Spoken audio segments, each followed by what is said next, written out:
guys, welcome back to my channel. My name is Jazz, and today we're going to be talking about Pluto stationing direct on October 11th at 29 degrees of Capricorn for the last time in our lives. So it's kind of a big deal. It kind of feels like the end of an era is coming, especially as Pluto moves into Aquarius for the final time on November 19th, 2024. And now that Pluto is turning direct, we're going to start the process of integration. I believe it moved into Capricorn 29 degrees September 1st. So from September 1st to mid-October, we were really trying to learn the last few things that Pluto in Capricorn in our charts wanted us to learn. And now we are starting the process of integration and having it really actually come up in our lives. You may have already been feeling that as it's been slowing down, almost coming to a stop. So even the days before October 11th, I know I felt it for sure. So as it starts doing that, really by the time the video comes out, it's going to be within 10 or 9 degrees orb of opposition from Mars and Cancer. So Pluto-Mars hard aspects are intense. And so we're going to be talking about that. And then, yeah, we're going to do the all signs for every rising sun and moon sign and see kind of what energies could be coming up because, like I said, this is intense. And on October 17th, we have an Aries full moon in which we will have a cardinal grand cross. Yeah, and then on November 3rd, 2 days before the election, Mars is going to be opposing exact with Pluto. Pluto in Capricorn is a Pluto return for America, and we are now going into the Uranus return in 2025 for America, which is going to be really interesting because natally, America has Uranus and Mars in Gemini, so it's going to first activate Uranus, and then as it moves through Uranus, it's going to activate the natal Mars. And I have a video on Mars-Uranus aspects, and so that's going to be very, very interesting to see. So really, like, even though it's moving into Uranus is moving into Gemini 2025, 2026, 2027, which coincides very much with the human design global cycle shift in 2027, is when it's going to feel very intense, and we might see really all of the struggles that we've had within, I want to say America, but really the world with Pluto and Capricorn, trying to break down these very solid structures that just are not working for us anymore. And yet we may see right now that Rome wasn't built in a day. So it's not going to, they're also not going to fall in a day generally, right? So we've begun the process of things changing. Actually, it's really interesting. Ren Butler, which we'll also read about or talk about his Mars-Pluto teachings in there. You guys, Mars is in my 12th house, and I have been feeling so freaking tired. The first couple weeks, I was like, I feel great, and then the last few weeks, I've just been like, wow, this is very, I'm very tired. But Ren talks about how Pluto represents the death and rebirth struggle, and Uranus, being the great awakener, is known as the cosmic midwife, as he calls it in archetypal astrology, because it's what actually allows us to be reborn. And so as soon as I heard that, it made me think about the US chart and about how we're having our Pluto return, and then Pluto's moving on, and then we're having our Uranus return, and it feels like things are going to really start culminating for the US starting in 2025, really 2026, and 2027. And so I just thought that was interesting to note, and it might be interesting to note for you if Uranus is activating a specific part of your chart that's really important, or if you're a Gemini rising specifically. Yeah, so Pluto has been in Capricorn since 2008, and it has been quite the journey. So Pluto in Capricorn has been about really breaking down these old structures, like I said. And so for the US, it's its own thing. But if we talk about our charts, which is what I generally like to talk about, is how we are affected, is that we have been breaking down old structures, karmic structures in our lives.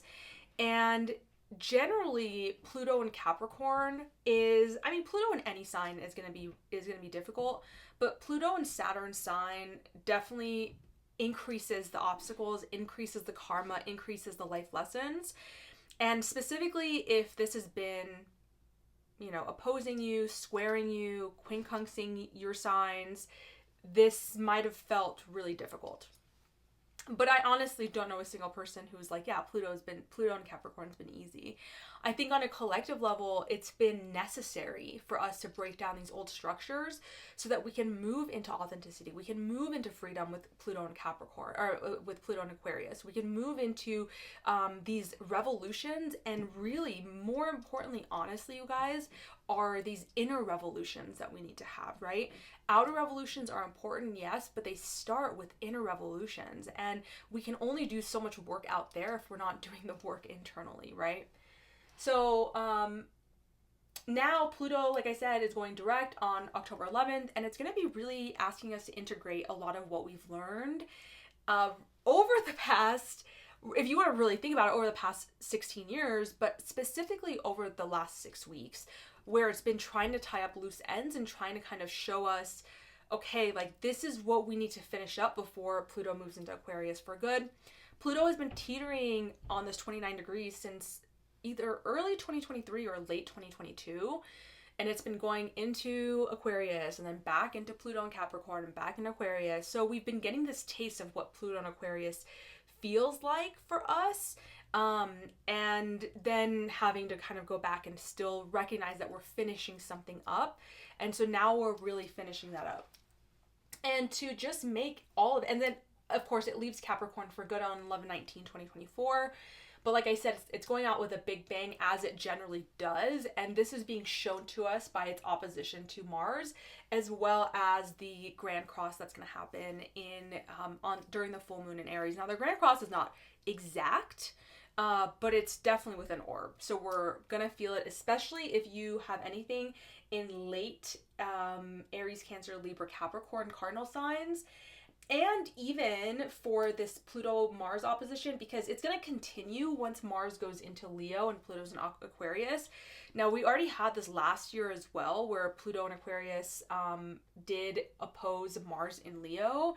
And I believe it was May of last year. Don't quote me on that. I believe it was May of last year. But yeah, so it's going to continue. So even early Taurus, Leo, Scorpio, and Aquarius are going to feel it, specifically as I have starred here, Aries and Scorpio, because they are ruled by Pluto and Mars. So you guys are going to be feeling it, especially if you have, like I said, early Scorpio, late Aries. For sure, you guys are going to be feeling this because your rulers' movements impact you even more.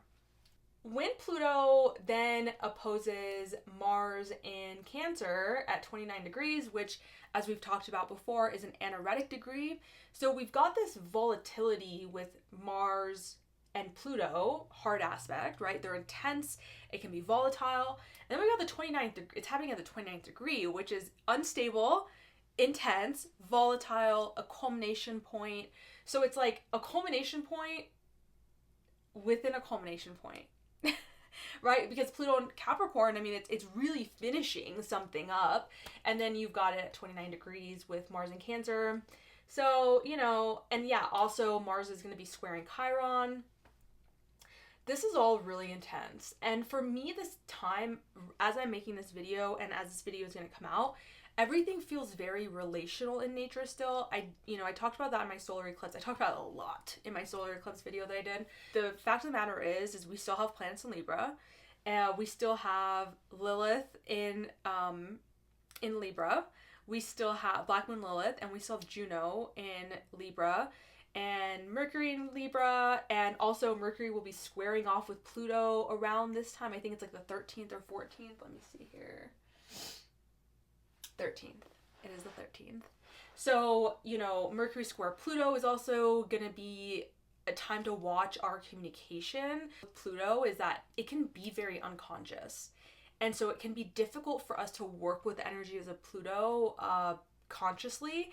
And that's why, you know, Pluto stays in a sign for so long. It gives us such an amount of time to be able to work with energies consciously. And I will just say for myself, when I look at the chart of America and what America's doing with the Plutonian energies, is not conscious, right? So it's definitely, it's not doing, I think, what Pluto would love to do, but I also have this like deep inner feeling that things happen the way that they're supposed to. And whatever is happening for a reason. Some people disagree with that. Totally understand that. I think sometimes we will never know the reason, but that doesn't mean there isn't a reason, right? Nature does its thing. The universe does its thing. We don't understand it. We can only attempt to understand it. And even then we'll never know if we're right or wrong, right? But with Mercury square Pluto around this time as well, it's going to come up in our conversations, wanting to dominate conversations or feeling like we're better than other people or we're smarter than other people. Really it becomes a struggle within our communication. So around the same time that Pluto unconscious desires, Mars conscious desires, and they're clashing, and we also have that with communications, but then it's also squaring Chiron, and then we've got Mars also squaring the Sun at 21 degrees of Libra in the next few days. So it's just a lot of Mars and Pluto squares. And because of Libra sign and because of Juno and what Juno means and what Black Moon Lilith represents, it's very much relationally oriented right now and really throughout October and November. We're going to feel this intensity with relating to other people. We're going to feel the projections. We're going to feel the power struggles. So let's talk about what Red Butler says about Mars-Pluto, okay? So the principles of Mars-Pluto contacts are intense willpower and courage, drive and passion, determined efforts toward renewal and regeneration, volcanic catharsis. There's tendencies toward brute force and ruthlessness, overexertion and pushing too hard, vulgar or coarse sexuality. Character and themes: passionate intensity and drive, willpower and determination, dynamic and purposeful action, qualities of assertiveness and decisiveness, courage and resolve, guts, a capacity to blunder through or forge ahead despite opposition, high and sustained levels of energy, powerful reserves of strength and endurance, an ability to heal or transform situations through cooperative efforts, profound physical renewal and regeneration, volcanic catharsis, and healing sessions. I think the thing that really makes me feel like when I think about an opposition, because this is just talking about what can happen when Mars and Pluto come together, right? And when we talk about difficult aspects such as oppositions and squares and sometimes conjunctions, we tend to see the more difficult aspects come up. The more shadow qualities come up, which is like tendencies towards excessive self-will, overexertion, pushing too hard. But really for me, it's the volcanic catharsis, or the feeling of just volcanic forces at play. And meanwhile, Pluto and Mars, specifically in like a natal chart, can give so much drive and ambition. And these people can really just freaking bulldoze through the hardest oppositions, the hardest struggles. In an opposition, which is inherently relational as well, it can really come through as power struggles with others or arguments with others. And because we've got two kind of struggle-oriented or action-oriented signs here, it can be very volcanic, you know? And when we talk about Pluto, like I said, it's unconscious.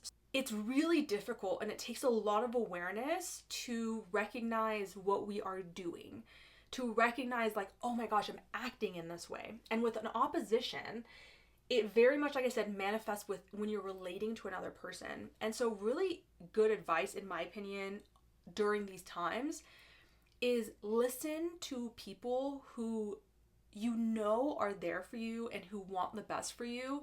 If they're telling you that you are coming across a certain way, you don't have to believe it right away. As one of my teachers says, you can suspend disbelief and explore that further. So if you are being told by somebody that you love that you're coming off really condescending or really demeaning or trying to engage in these like power struggles, it's very likely that you are. And even if nobody says that to you, like let's say you're having an argument or having something tense happen with somebody, really, really keep in mind that we are really, from now until November, mid-November at least, we are really feeling these energies working on an unconscious level. And so one of the things that like even Ren said in there is like there can be catharsis, like these volcanic catharsis in healing. And so we don't want to suppress these urges that come up, but we want to be able to deal with them with awareness and to sit with them and listen to them, right? Now, the best way that I know how to do that is meditation. You can also, of course, do this using like somatic practices, working with a therapist, doing EMDR, like whatever. But the thing is like, when it comes to Mars, I always say doing physical activity is a really great way to release some of that energy. And I still feel that way right now. And I always say be careful because we can, with hard aspects to Mars, we can easily get hurt. But when Pluto is involved in those Mars aspects, it feels like there is a certain level of awareness that we need to have. And we're going to talk about where this is kind of coming up in everybody's chart. But I want you to remember that this is really relational for most people. So regardless of where it's falling in your chart, maybe, if it's falling in your 10th house, maybe with the boss. But regardless, when you are interacting with anybody on the internet, in person, at home, in the streets, I don't know, keep this in mind and recognize and remember that not everyone is watching astrology videos. Not everyone is as aware as you may be. And so number one, when we start to have grace for ourselves and for the times that we've done things like that, where we've lashed out in anger and not really understood what we were doing, we can start to see when other people do it that it's not about you. And that is truly the best way to take your power back, is to recognize and experience this understanding that it's not about you. And so you can disengage without feeling like there's an ego involved there, because with Pluto, Mars, that willpower, that ambition to like finish something or to bulldoze your way through or to make your desires known. So number one, always compassion for yourself, compassion and love for yourself. You literally cannot have it for anybody else if you don't have it for yourself. And I know that's so cliche to say, but it's just so freaking true. And you have to keep telling yourself that mentally until you start actually experiencing it in your body. Because once you experience it in your body, you will embody that as truth. And that's a whole different thing than just knowing that it's truth, right? And then with that compassion and love for ourselves, we can then give grace to other people during this time and recognize that all we can do is control ourselves. It's the only way that we gain control. And so Pluto Mars will sometimes have you feeling like brute force or aggressiveness is going to be the way to control your life, and it's just not.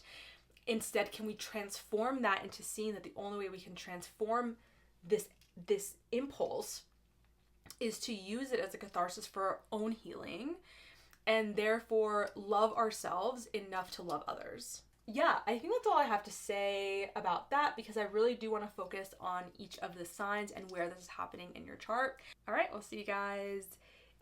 We'll see you guys, meaning all my personalities. We'll see you guys for the all signs. All right, so for my Aries, Sun, Moon, and Rising, Pluto is in your 10th house and Mars is in your 4th house. So let's do a tarot advice for you guys first and see what we have. All right, so 2 cards turned over, so okay. Whoa, that's crazy, you guys. Okay, I'm actually using different tarot deck. This is a Thoth tarot deck, so it's gonna look different, but I've got the Devil and the 10 of Swords. That's crazy, you guys. And I'm actually not surprised because Pluto is in your 10th house of Capricorn, ruled by Saturn, of course, and it's in a Saturn ruled sign. Mars is in your 4th house. So especially if you guys have anything, if you're sun, moon, rising Aries from like 20 to 29 degrees, yeah, this is intense. This is really, really allowing you guys to break some old cycles, man. Holy crap, this is crazy. The Devil and 10 of Swords. So, wow. Now, Pluto in your 10th since 2008 has been trying to really change the way that you show up in your career, in your legacy, your reputation, your public life. You've probably encountered a lot of power struggles within that. So it could have been authority figures and like bosses that you've encountered, Plutonian bosses. And you're at a point right now with Mars in your 4th and these two coming to an exact opposition on November 3rd, but you're feeling it already, that you are so done with this. You are so done with whatever situation that's happening that's invoking some sort of a power struggle. It feels like that power, that you've dealt with this so many times before that you are ready to absolutely break free. The 10 of Swords in of itself, like if we even take away the Devil, which is what chains us, right? It can be addictions, it can be old patterns.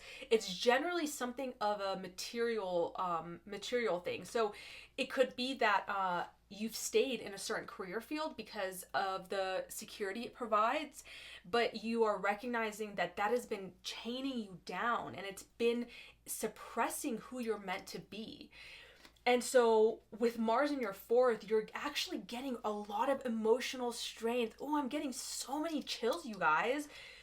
You guys are getting so much emotional strength. This is such an opportune time for you guys. If you are in a situation with an authority figure, in a career, you are getting the strength that is you guys, I have nonstop chills. This is crazy.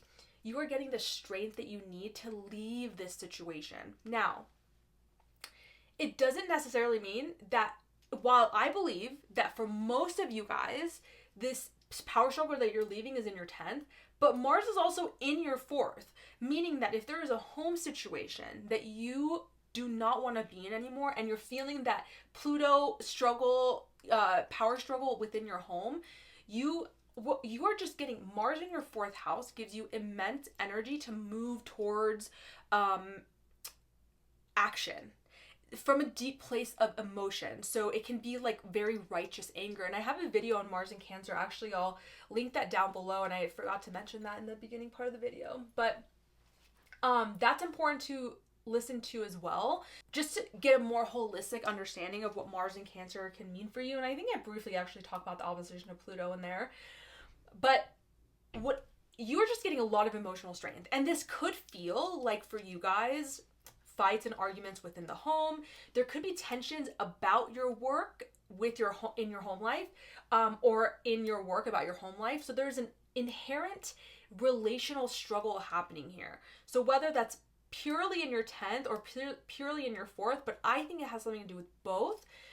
And what you are getting, the advice that I'm getting from you guys is the Devil and the 10 of Swords. The 10 of Swords means that it's the end of this is crazy, because it's the end of a smaller cycle, because this is minor arcana, and within that, you are ending a massive cycle. I mean, the Devil card is Capricorn's card. So, this is coming up very strongly for you guys, which I'm not that surprised, because, as I say, you guys always feel the energies like double, because it's happening in the house of whatever sign it's in, because you're ruled by Aries, the first sign of the zodiac. Especially that's true if you're Aries rising. But Pluto and Mars in your 4th tells me that you're ready to break free. You're ready to break free of an unhappy situation, either in your home life or in your career with a boss or something like that. For a lot of Aries, honestly, I feel like you guys are really getting, if you haven't transformed your career, there is some integration. Like, you've had, over the past 6 weeks specifically, you've had some understandings and you're ready to integrate them. And not every single Aries rising specifically, or Aries sun really, is going to be moving to a different career. That's just not how it works. But I can for sure tell you guys that over the last 16 years, you'll see that your desires of not even, because, okay, Pluto in your 10th, I say career, that's the easiest way to say it. But really the 10th house is your legacy. It's your legacy. It's more than just the job that you have. It's an impact you want to have on the world. So let's say 2008, you were like, I want to be super successful in my career and blah, blah, blah. And then, you know, something happens and now your public reputation has completely changed. You no longer want to be successful in your career, and you decided that you wanted to be a mom to like 5 kids, I don't know, or even just 1 kid, and you wanted to be a stay-at-home mom. That's a public reputation change. That's a transformation on a really deep level that can happen. So it's really your legacy. Career is just the easier way to say it. But for you guys, like, over the last 16 years, there's been so many unconscious desires playing out in this part of your chart, and now it's kind of coming to an end. And if you are unhappy in any of those situations, Mars in Cancer in your 4th is asking you to use your emotional power to break free of these addictions, to break free of this cycle, because Pluto opposing Mars is probably going to bring out some of your remnants of your old self, and you're going to have a choice. You're going to have a choice if you want to break free from that, and if you want to choose to react in a different way. Like I said towards the end of the intro, that we have to deal with Pluto opposition with Mars in a very self-aware way. We have to give ourselves, like, I meditate 30 minutes a day. I know that sounds like a lot to a lot of people, but I would like to do it 30 minutes twice a day. Because meditation to me is where we get a chance to just sit in silence with everything that's coming up. And so even if we don't allow that silence to come up in our lives, then we are missing opportunities to be able to deal with them in a different way, right? Because Pluto-Mars oppositions can be volatile. They can be violent. They can be volcanic. It's eruption, truly. And in the moment, you could act in one way, and then later on in silence, you could recognize that, wow, that really isn't the way I want to act. And I've worked really hard to move away from acting like that. And in that process is where transformation can occur. And for you guys, because of the Devil and the 10 of Swords, it's like, wow, the stakes feel kind of big for you guys. And on the other side of this, you know, Pluto's moving into your 11th house. So Pluto moving into your 11th house on November 19th is really going to be about your gains from your career, your gains from the legacy. You're going to start seeing the fruits of the labor. And so if you can just spend these last 6 weeks really giving it your all. And also the 11th house is like organizations, communities, groups, not beneficiaries, but people who are supportive of you. And so maybe you're going to move into a community or an organization that is more aligned with what you are trying to actually do, with who you are trying to be. And if you have like made a lot of transformations in your 10th house, legacy, career, public reputation, public status, you're going to start seeing the fruits of that. Even if you haven't yet, Pluto's going to be in Aquarius for 20 years. So it's really about putting in this like final last ditch effort over the next 6 weeks specifically, but honestly throughout November as well, to really overcome these old patterns. All right. And I think that's it for you guys. Let me know how this resonates. I love to hear your guys' stories, and please make sure to like and subscribe. I'll see you guys next time. All right. So for my Taurus, Sun, Moon, and Rising, Pluto is in your 9th house.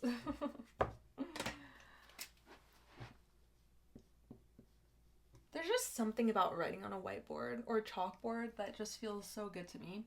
And Mars is in, oh my. Oh. 3rd house. And let's do some tarot advice for you guys. I'm using a different deck. This is a Thoth deck. And I've been really digging it lately, so. Let's see, some advice for Taurus, Sun, Moon, Rising. Okay. So, 9 of Wands. Okay, so Pluto in your 9th, Mars in your 3rd. Tarot advice is 9 of Wands. Since 2008, Pluto has been testing your beliefs. It's been testing your faith. Many of you guys with Pluto in the 9th may have left a religion. You may have left a particular belief system. You may have definitely evolved through higher education or evolved the way that you feel about higher education. So you may have started out thinking like higher education was like the way to learn everything, and then through that you've learned that like actually no, the education system sucks, or vice versa, right? Like you may have thought it sucked and now you think it's amazing. This is a house of law as well as expansion of your consciousness. So if you have engaged with mentors or with spiritual belief systems during this time, you may have found that there is a massive expansion of consciousness that's happened. And even if you didn't do those things, you could have found this through travel, because the 9th house in opposition to the 3rd house is about things and surroundings that are unfamiliar to us.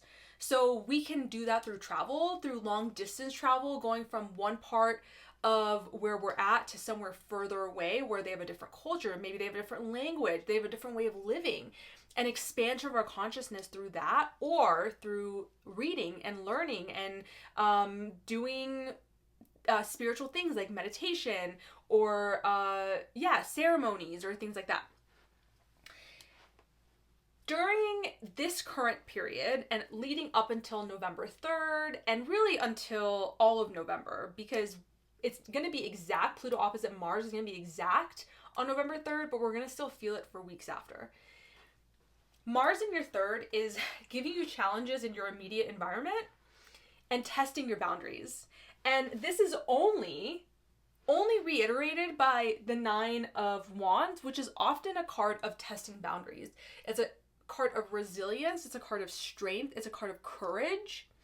And it is really about when you are feeling opposition from other people, which Pluto-Mars opposition, like I said, oppositions are naturally relational in nature. And because we have all this stuff in Libra right now, it's on a collective level, there's a lot happening relationally from now until really the end of November. But I would say for the next 6 weeks, there's a lot of relational tension.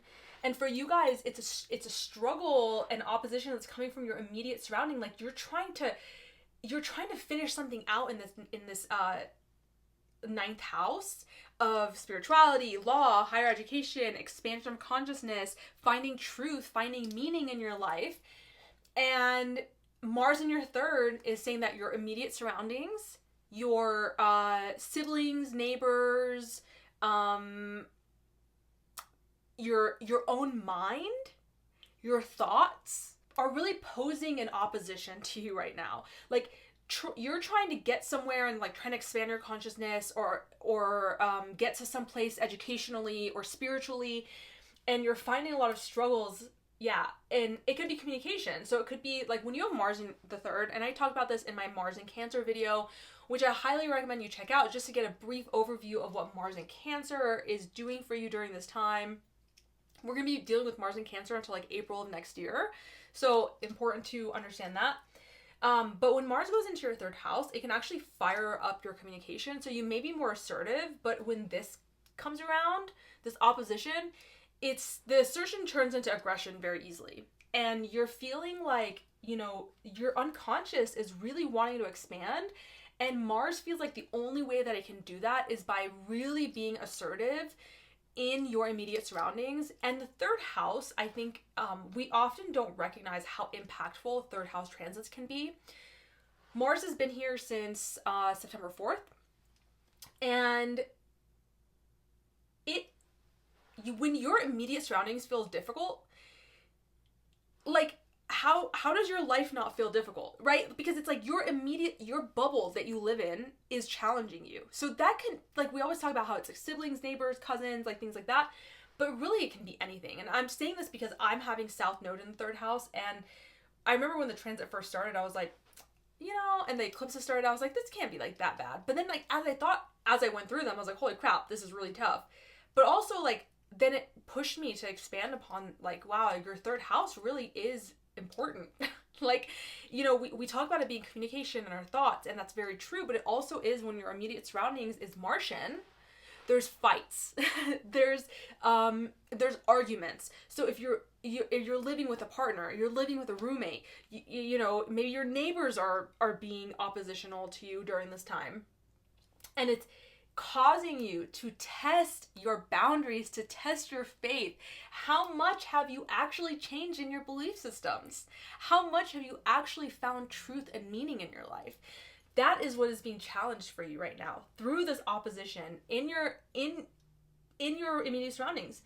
One thing I talked about with Mars in your third is, and you know, in the beginning of this video, be wary of how you're coming across.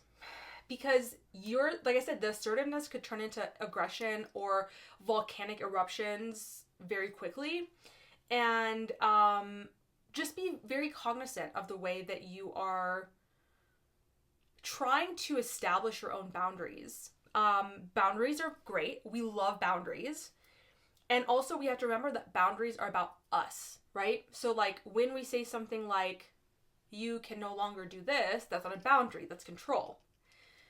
But if we say something like, if you continue to do this, I will have to do this, that becomes a boundary, because it's no longer about them. They can continue to do whatever they want, but you're just letting them know, this is what I will have to do. This is really, for me, I feel like it's trying to get you to expand beyond your mind.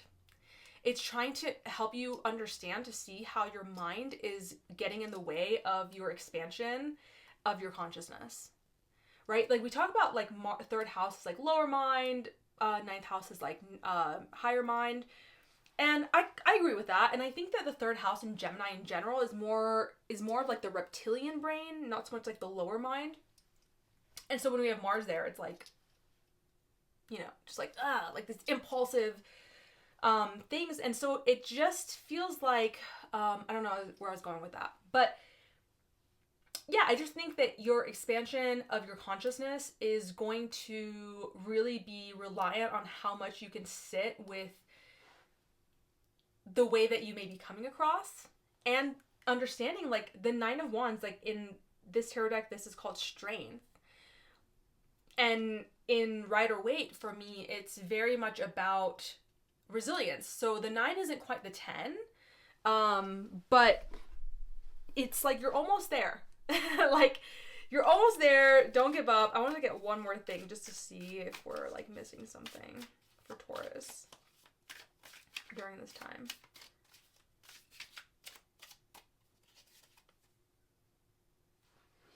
Okay, so the Knight of Swords, which, just because it's a swords card, okay, see, this is what I'm saying. This feels like impulsive. This feels quite... The Knights are naturally impulsive. I say the least impulsive is Knight of Pentacles, but all the other ones are very impulsive. So this is coming back to impulsiveness in your communication for me. Just impulse in general. I feel like maybe you need to work with your Martian energies a little bit. Maybe there's like, but because it's falling in your third house, it really does feel like, to me, like there is an impulse control that you are missing. There's a part of that is keeping you down. And I just want you to think, when it comes up, whenever the struggle comes up with communication, or in your immediate surroundings, I just want you to think like how much work you've done in the ninth house, in your belief system, in your higher mind, in your consciousness. And this is just a test. This is just a test. And if you can look at it in that bigger picture, because the ninth house is all about looking at the bigger picture. The third house, when you get lost in the third house, it's like everything around you, you're it's kind of like tunnel vision. Okay, what's around me? And the ninth house is when we like look up and see the bigger picture. So if you can continue to focus on that, I think you will get the best out of the situation. All right, Taurus, let me know how that resonates. Please make sure to like and subscribe, and I'll see you guys next time. All right, so for my Gemini sun, moon, and rising, Pluto is finishing its stay in your 8th house, and Mars is currently in your 2nd house. It's been there since September 9th or September 4th, and this opposition, you're feeling it already, but it's going to be exact on November 3rd, and we're going to be feeling it throughout November as well. Even after Pluto moves into Aquarius for good on November 19th. Let's get a tarot advice card for you guys first, and I'm using the Thoth. Ooh, this fell out. Okay, that kind of makes sense. Let me just get one other thing for my Geminis. Oh, okay. Oh, yeah, let me show you guys. So, this is a Thoth tarot deck, so it looks a little bit different, but we've got the Ace of Pentacles, and then we've got the Five of Pentacles. So, are you surprised it's about money? Because I'm not. Your money, other people's money. God, I freaking love tarot. This deck has actually been really cool, honestly, you guys. Like, I don't know if you guys know, but I always talk about how I don't use any other tarot decks other than Rider Waite. And this is kind of like another one that is predominantly used in the US. I know in Europe they use the Marseille cards more. But yeah, I just decided to work with these, and oh my gosh, immediately it was amazing. So Pluto in your 8th house since 2008, and that's Pluto's house of Scorpio. So Pluto in Capricorn, breaking down structures of the 8th house, which is transformation. It's karmic debt, give and take in relationships, other people's money. So inheritances, loans, shared resources. So even though this is a water house, there are some financial connotations as well, because it's opposing the 2nd house, which is an earthy house, much to do with money. Money, values, self-worth, your values in life, resources, your money. This is your money. This is other people's money. So money that you don't earn, but you still have access to. And this is also the house of intimacy. This is a house of transformation. Pluto in the 8th house means that any deaths that occurred since 2008 were very transformational for you. So death is hard, and we probably experience it, of course, in any 16-year time frame. But when Pluto is in your 8th, it means that the losses you have encountered in life, specifically through death, but that can also be symbolic death too. So it's like a death of somebody, yes, or a death of a relationship, a death of a career, a death of a way of being, a death of living someplace, like a symbolic rebirth, death and rebirth process significantly transforms you. And so like somebody dies or something changes and you are a completely different person because of it. Pluto being in the 8th house in Capricorn, this has not been an easy transit for Geminis, okay? So as you know, I'm your friendly Gemini sun. So for me, I felt it for sure. But for you guys, if you're a Gemini rising specifically, like, I'm really excited for Pluto and Aquarius for you guys, because going into your 9th house is like gonna be a breath of fresh air. Now, Pluto always comes with challenges, right? There's this like inherent struggle with Pluto. That's what it does. That's what it's here to do. But it's going to be trining your sign, and it's going to be, so it's going to be in an easier sign, an easier house that's about much more optimistic. This has been kind of like a death cycle, right? And I think the best thing about Pluto in the 8th, honestly, could have been, like it was for me, us diving deep into the transformative powers of having this position. So like I got super into, I mean, I've always really been into psychology since I was a kid, but I got really into exploring my own psyche. This is the house of the psyche. I got into the occult, things in the occult, tarot, astrology, and those helped me as I was dealing with a lot of things. So that could have been true for you as well. This is an unconscious desire to change how you relate to other people's money as well. So there could be a lot of lessons that you've learned, ups and downs of shared resources. So if you're married, there could have been like, this becomes like more about your partner in those circumstances. So it could have been like your partner's money has been going up and down a lot, which also affects you, of course. And so there's been changes into how you deal with that, and also changes in intimacy. Like, this is truly the house where, you know, we say the 7th house is the house of marriage and the 8th house is after marriage, which is where things get real. And so Pluto being in your 8th is like you have had to learn how to relate to others on an intimate level in a different way. Now, since September 4th, Mars has been your 2nd house. Mars in the 2nd house, I did a video on Mars in Cancer. Make sure you check that out because I go very in depth about this, and Mars is going to be in Cancer back and forth until April of next year. So this is really intense and energies we're going to be with for a while. So we definitely want to be mindful of what's happening there. Mars in the 2nd can make you quite impulsive actually when it comes to money, and simultaneously it can also make you, right, we talk about possibilities when we predict, it can also mean that you are really desiring to make more money.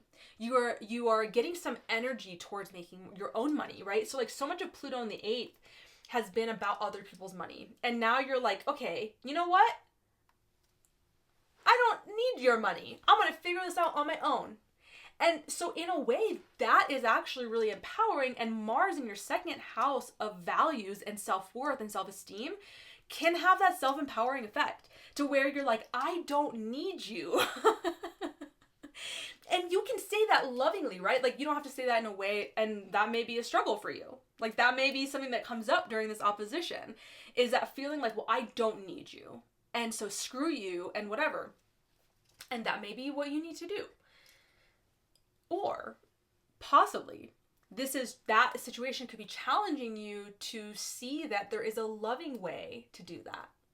Even if you're still doing the same thing, there's a loving way because you love yourself first, right? So, you know, the 3rd house is a house of communication, but I always think about the 2nd house being ruled by Taurus and how Taurus rules the throat. And so this can, in my opinion, Mars in the 2nd house can also make us kind of snappy and kind of bring that same impulsive nature to our speech. And with it opposing Pluto and the opposition being relational in nature, all this Libra stuff going on right now, this may be in your relationships. Especially if you're like in a committed partnership or with anyone that is like you have an emotional connection with. So your very best friend, your partner, your family, for sure. I could definitely see this happening with your family members. It takes a lot of awareness, you know, and Geminis, we know that we can destroy somebody with our words, right? We as Geminis, like that's one of the gifts we have is words. And so being aware of that. But I really think for you guys, this is financial in nature. And I think that this opposition, let's think about this. Okay. So number one, I already feel like it has a lot to do with money, obviously, because of the placements. But you got the Ace of Pentacles and the 5 of Pentacles.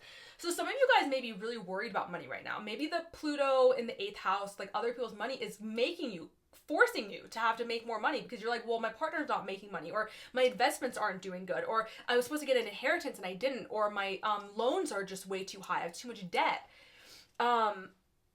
Or I could see more so like you were expecting a loan and it didn't come through. Okay, something like that. You're not getting money out there possibly. And so you're like, crap, I gotta do this on my own. And so this is causing some worry. But the 5 of Pentacles is a card of scarcity, a card of feeling like no one's coming to help you. But then we have the Ace of Pentacles, which is like a new job offer, a new idea about money. And I think that really, like, if you get a new job offer, awesome. Love that for you guys. But I think the Mars in the second house is giving us an impulse. The Mars in the second natally is very entrepreneurial in nature. So I feel like maybe because of this financial worry, you are having ideas about how you can make money, how you can decide to venture on your own and maybe, maybe still keep your job, but do something that is your own business. Make money on your own, because Mars in the second wants freedom when it comes to making money. They don't want to be tied down to something.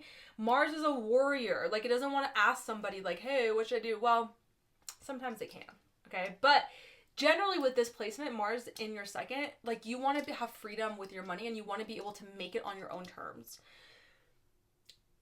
Or you could be wanting to do that, but you're scared. You're worried that you're not going to make enough money, and you're worried that you're going to have scarcity and that nobody's going to help you. I think, okay, this is, and I talked about this before with Pluto in the 8th house for Geminis.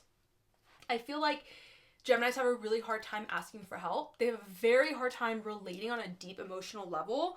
Even though we may feel very emotional, once the other person comes into play, we're just like, hey, it's just kidding, it's fun, everything's good. It's very difficult for us to like really be like, hey, like, I need help. I need support right now. And we generally tend to either like lash out or just pull back and not even say anything. And so Pluto in the house, I feel like I've talked about this before, is this give and take in relationships. And so if you've been too comfortable giving and you can't take, I always tell this to people, I'm like, if you can't learn to receive and then you're sitting there being like, I want this, if somebody gives you a gift, you're like, no, I can't take that or whatever.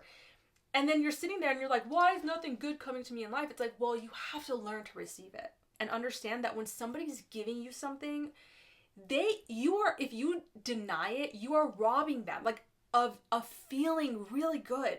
I know when I give to other people from a good place, I feel so good. It impacts me and it helps, honestly, like on a karmic level, it helps us. Generosity helps our karmic load. So when we resist somebody wanting to give to us, we are resisting the natural support that life wants to give us all the time. We really are. So you guys have had probably a crash course in this lesson, because yes, of course, some Geminis are on the opposite end where they don't give and they just take. I don't feel like I'm talking to a lot of those right now, though. I feel like for most of you guys are the ones who give. And there's been a lot of lessons about giving as well. So like, where are you giving from? Are you giving from a place of expectation? Are those expectations clear? Are you giving from a place of generosity, unconditional love? And that's how, in my opinion, we should always be giving, but that's fine if you want to give with expectations, as long as the other person knows that there are expectations. So I feel like what's happening is like, like I said, one of the ways I could see this happening is like, you want to start this new venture in your life with your career or starting a side hustle or something like that, or having more freedom with your money, but you're worried about money. And it's like, but can you ask for help? Can you ask for help? And I want you to really think about that, is like, when you are in conflict with other people, ask yourself, is this happening because I'm afraid to ask for help? It can be money for sure, but it can also be emotional support. Learning to be more direct about your needs, learning to be more direct about when you need help, when you want to give, when you have needs. Mars in your second. Okay, let me get one last card. I feel like this has been super long, you guys. Holy crap. Okay, so I just want to see, what is the outcome of if we can learn to do everything I just talked about.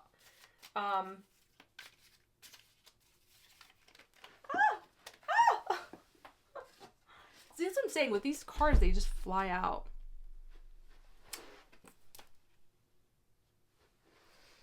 The Fool and the High Priestess. I have chills. Because honestly, I'm telling you guys, whenever I do that, whenever I'm like, I give this long talk, and then I'm like, okay, what would be the outcome? In the back of my head, I'm like, it's going to be like 3 of Swords. It's going to be like heartbreak, betrayal, and then I'm going to be like, okay. No. 2 major arcanas. The Fool and the High Priestess. The Fool is about starting a brand new journey, walking into the unknown. And the High Priestess means that you have the aid of your intuition. This card is very ambiguous, you know, it can mean a lot of things, but really it's a card about intuition. It's a card about your subconscious and leaning into that, you know, which is like Pluto in your 8th a little bit. But anyway, all I really want to say with that is that look at the outcome if you listen to what I just said, okay? Because the outcome I was thinking about was this Ace of Pentacles, this new idea that you have, this new road that you want to go on, and that you're worried about. You're worried about the financials. You're feeling like you're not getting help. I was thinking about this situation in general and like how it relates to this. And if you can work with this and be more direct with your needs, ask for help when you need it, and be brave to actually step out into the unknown, the result is the Fool and the High Priestess. A deeper connection to yourself, a deeper connection to your intuition, and starting a brand new journey in your life. Yeah, okay. I feel like that is good enough for this reading. Geminis, please let me know how this resonates. Please like and subscribe, and I will see you guys next time.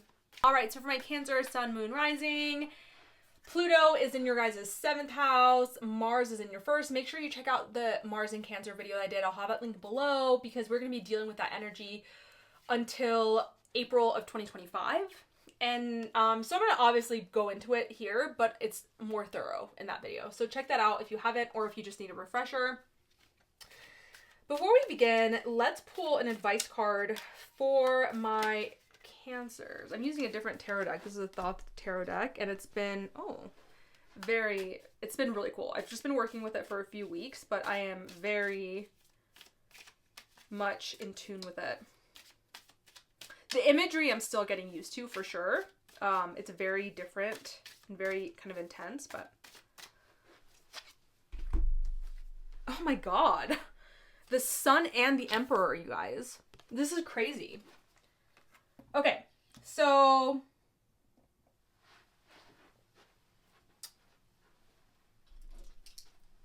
Pluto in your 7th. Okay, Pluto in the 7th for Cancers, I don't know. Just having Capricorn in your 7th house, Capricorn delays, right? So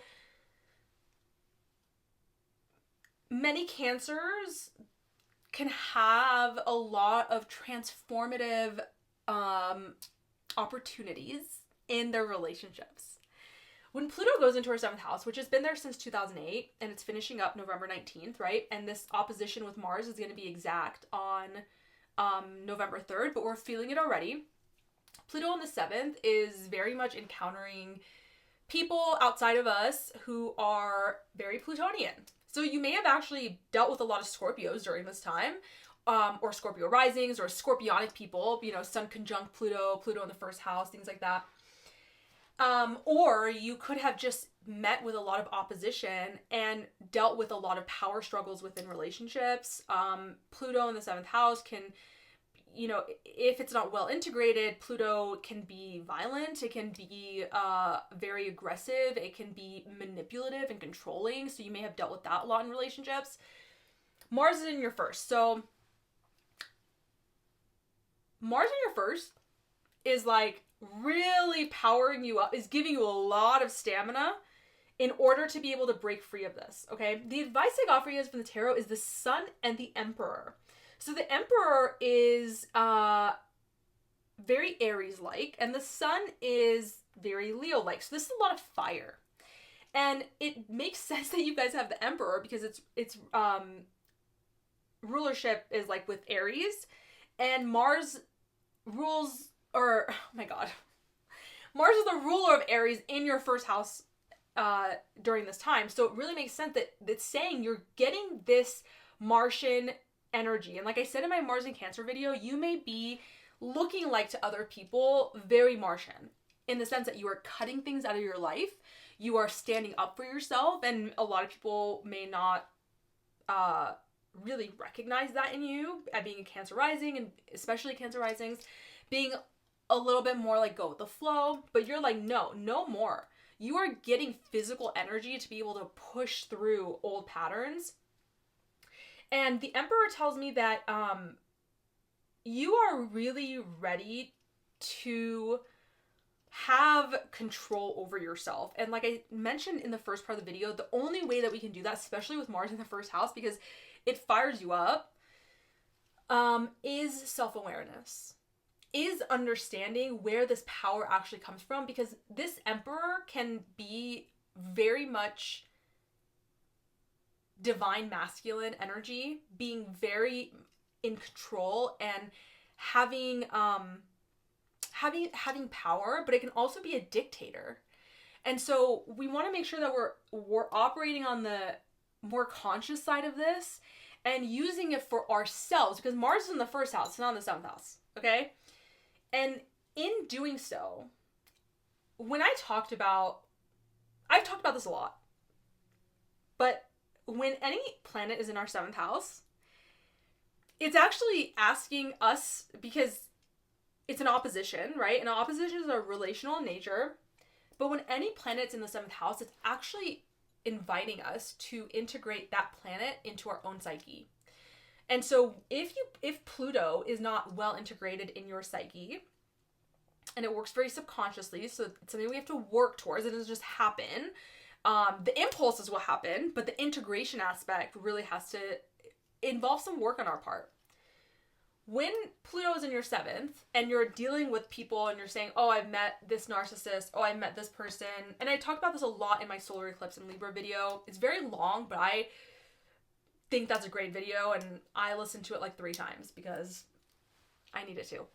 And I'm a progressed Cancer, but Sun. If Pluto's not well integrated and you're meeting people who are like, yeah, Plutonian in nature, and you're blaming them, oopsies. Because yeah, they may be in the wrong. That's okay, whatever. They may be awful people. But if you've noticed, like, why do I keep encountering that? Why does it keep happening? Well, Mars in your first is giving you this Emperor energy to be like, oh my God, it is not about them. It is about me. And how do I embody the things that I need to embody in order to take control of my life? And like I said, the only way is through self-awareness and conscious awareness of our reactions. And so this divine masculine energy that you guys are being blessed with, this masculine energy right now that you're being blessed with, you get to choose if you want to become a dictator and be bossing people around, or if you want to first embody that Emperor in yourself and have self-control and have boundaries and have this like sense of worth, the Sun, and then move into your relationships. And I think that this opposition could very easily, this could happen with anyone right now, because Mars opposing Pluto within the first and the seventh means you're coming off kind of Martian, okay, which is good, and it can be difficult. And other people might be coming off Plutonian. So there's this battle of the wills. During Mars-Pluto oppositions, especially around November 3rd, be wary of getting into arguments. Be wary of getting into these power struggles with other people, fights. If you're going to fight, try to be conscious. Take time outs if you need to. Take a breather, like bringing more of this ability of this like silence to really be able to look at like what is actually happening is going to be very imperative for you guys. But the Sun tells me that this is really about you regaining a sense of self-worth. And the Sun card is such a positive card. It can mean success, it's warmth, it's vitality. Like maybe you guys are feeling good for the first time in a long time. Mars, when it goes into your first house, yeah, it's hot. It can be inflammatory, sure. But it can also really empower you to start something new in your life, like to get moving. It's especially, like I said, if it's in your rising sign, it can really empower you you may be very active right now. Lots of things may be happening in your life, but it can also empower you to really just start something fresh, new in your life. If you have a Cancer Sun, this could be really trying to empower you in your career, because the Sun is very much about success. So, if you have a Cancer moon, Mars on your moon can definitely make you impulsive. Definitely make you impulsive. So this situation, if you have a Cancer moon, this situation you, out of all of the Cancer people, need to practice self-awareness and quiet and solitude more, because the moon is very subconscious, and Pluto is as well. Like, Pluto's like unconscious desires, and the moon is like unconscious impulse, right? So just being extra aware of that. I want to get a another card, as if these two major arcanas weren't enough.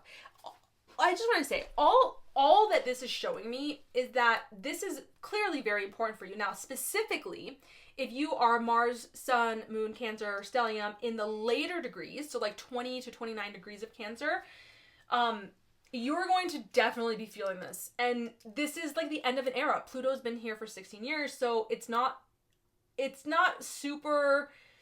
I'm not super surprised that you guys got major arcana cards for your advice, because this is kind of a big deal. You know, like, we're really moving into a new era in our lives. And when Pluto moves into the 8th, I just talked about this with the Geminis, like when Pluto moves into the 8th house, things get really real. And so Pluto in your 7th is like, you know, we talk about 7th house being marriage, the 8th house being what comes after marriage. Like when it really gets real, like after the contract is signed and like now you're in it. And you get a whole new set of things to deal with. And so if we can integrate these last 6 weeks of Pluto and Capricorn are really big about integration. If we can learn to integrate Pluto in ourselves, and what does that look like? What does it look like when Pluto is within ourselves? Well, I can tell you that it is about recognizing that the control of our desires lands with us. It's not with other people. And a lot of times when Pluto's in your 7th, you're looking to other people to transform you. And so you go through these like crises within relationships, whether that's business partnerships or friendships or your romantic partner. You look to that to stimulate growth when you have the power to do that yourself. And so taking Pluto back into your life is about taking back control of your reactions. And it's about learning that you have the power to transform. Pluto is power. That's really what it is, okay? So, and you've got Mars here right now, giving you the energy to be able to work through whatever you need to work through. I want to ask, what is Cancer's biggest block to this situation, to not being able to integrate Pluto?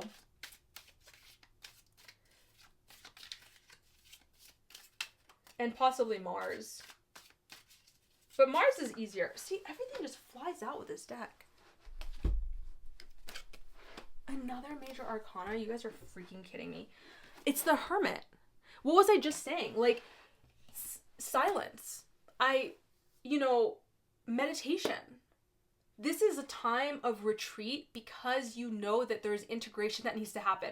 This is also about consulting a mentor. So you can be consulting an astrologer, a therapist, some sort of spiritual mentor to help get you through this time. But this is really telling me that you need to, like, there is, with Mars in your first house, like, it can be very much like you're going out there and like doing stuff, being in the world. But the Hermit is saying that there's some healing that needs to occur and there's silence. So the biggest obstacle maybe in your life is that you're not allowing enough stillness in your life. If you're too out in the world, you need to pull back. Even if you're pulled back, okay, but the Hermit isn't just about being a physical hermit. It's about going inward. It's about going internally. So even if you're like staying at home all the time because you're a Cancer, like... You're like, I'm not doing anything. Mars in your first house, Cancer risings, you might be out in the world more. But still, it's not just about being home. It's about going inward into yourself. It's about finding retreat in yourself. Going somewhere for a retreat. Maybe you need to do that in order to get inward. Like I just did a meditation retreat. Maybe you need to do a meditation retreat. Maybe you need to go to the woods, go camping for a few days and really sit with yourself. Because you're at a turning point right now. Yeah, you're at a spiritual turning point. And the advice here is looking real good for you guys. Like, I'm excited for you, but you need to learn to embody the Hermit a little bit. The imagery on here is just crazy. I'm still learning about this tarot deck, so the imagery, but it's very, very... Very, very crazy. All right, so Cancers, let me know how that resonates for you guys. Please make sure to like and subscribe as always, and I will see you guys next time. All right, so for my Leo, Sun, Moon, and Rising, Pluto is back in your 6th house. Mars has been in your 12th house since September 4th. I did a video on Mars and Cancer. I'll link that down below. Make sure you check that out. We're going to be dealing with Mars and Cancer until April of 2025. So I definitely go more in depth in that video, but we will definitely talk about it here too. I want to get some tarot advice for my Leos before we begin for this Pluto-Mars opposition, really for the next like 6 weeks as we're dealing with these energies. I have a new tarot deck that I'm working with, the Thoth tarot deck, and it's been really cool. So let's, okay. We'll just do these ones that, oh man. Good God. Sorry, I'm looking at these cards. Okay, I don't usually, if I get more than like 3 cards, I don't usually keep them, but, okay, actually let me show you guys first. Okay, I got the 5, so this is a different tarot deck. So this is the 5 of Cups. I got the Fool. I got the Universe. Temperance. Okay, I guess I could have understood that. Okay, so that's interesting. Actually,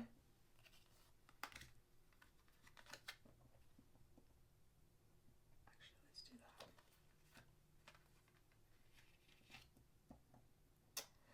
So I'm not surprised. This is like the end of an era with Pluto leaving Capricorn, right? So of course it's going to be lots of major arcanas.